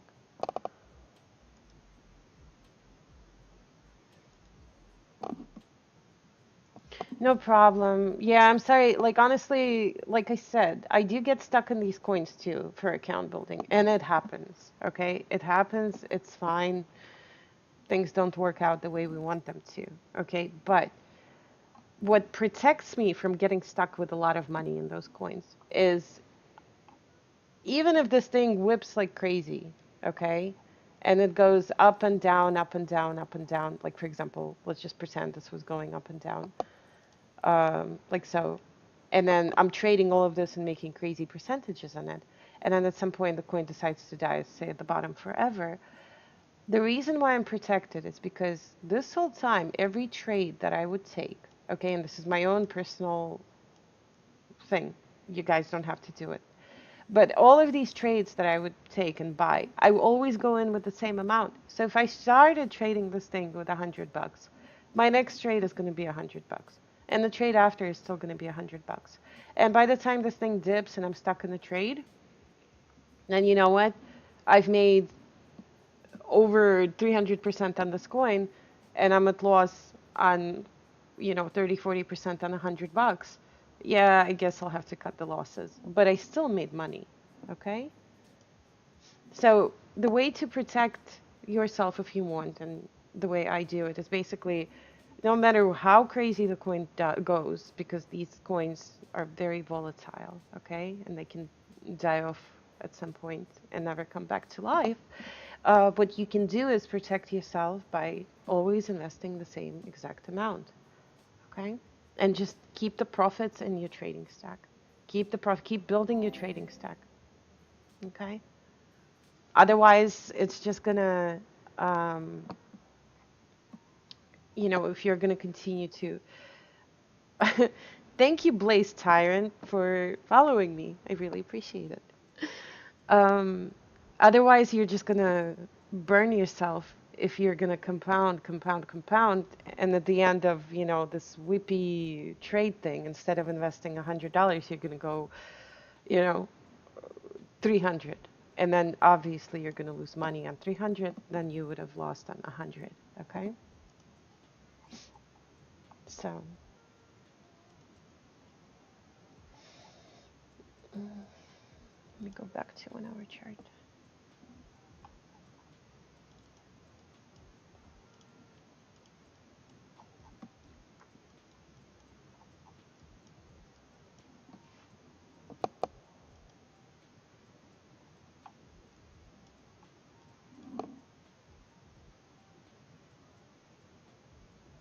See, this book doesn't look so bad. We got 3-7, 4-0, a few 4 zeros, and then 4-1, 4-1, 4-2. That's not bad. You can still trade it. Which one is this? CDC, BTC. Same thing on Ethereum as well. Let's see what our rises and drops are. 16%, not bad. This is not like the craziest percentage gains because I know that there are some coins that can go up as high as 80%. There's one coin I'm looking at right now that has these crazy percentage swings. But those coins, I would honestly, guys, recommend that you keep them to yourselves. And like I said, the more people come in here, they will mess up your order book. And instead of the order book being thin, it's going to get filled by a bunch of orders, and the coin will no longer do the weepy pattern. Okay? Do I place my orders through Coinji? No, I don't. I go directly through the website, and it's fine because if for some reason I decide to, I personally prefer to go through the actual exchange. It just gives me, I don't know, a better feel for a coin. Okay?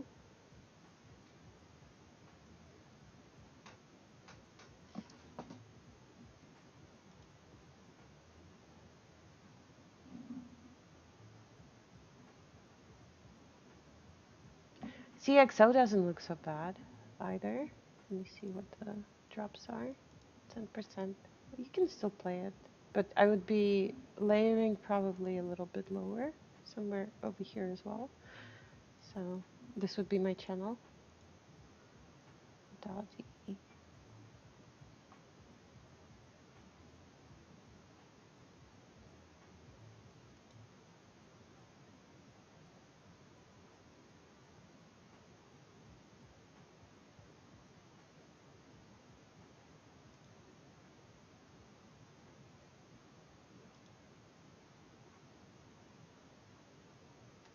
We could dash Ethereum. Let me see what it's doing.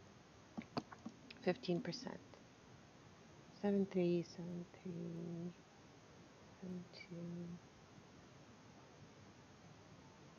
This one's not bad. Dash Ethereum and KuCoin. You can still play it.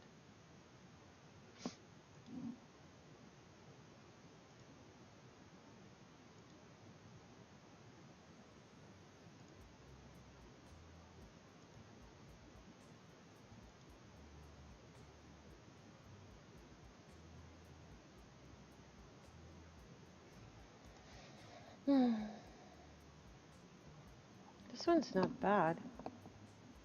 13, 5, 12. Yeah, what is this? DEB, Ethereum, and KuCoin. That's not bad.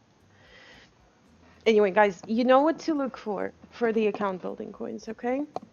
I don't know, I'm gonna try and set something up because um, I want you to see how I trade these guys. And it's not like I'm gonna sit here for 3 days and live stream because some of my trades take a while, you know, but at least, I don't know, maybe I can go over some of my trades and whatnot, okay? Because I want you to get a better understanding of how I do things when I trade these things.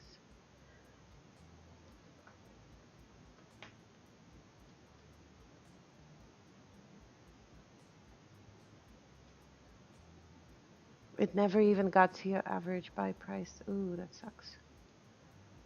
Yeah, no, it's fine, but keep an eye on the order book. Okay, so account building is different than position trading. For account building, uh, I would personally go off the order book, okay? And if it's a thin order book, it has a lot of gaps between the orders. It doesn't mean that you have to layer your orders in those gaps. You can layer them on top of the other orders. But it basically gives you a lot more room to play with because, like I said, the reason why we're looking for these orders is if somebody decides to dump this coin and then, you know, sell off 10 BTC worth of that coin, the weakness is going to happen because of it. So if somebody decides to sell the coins off for whatever reason, you have a higher chance of your order being filled here, okay? And then you do the same thing.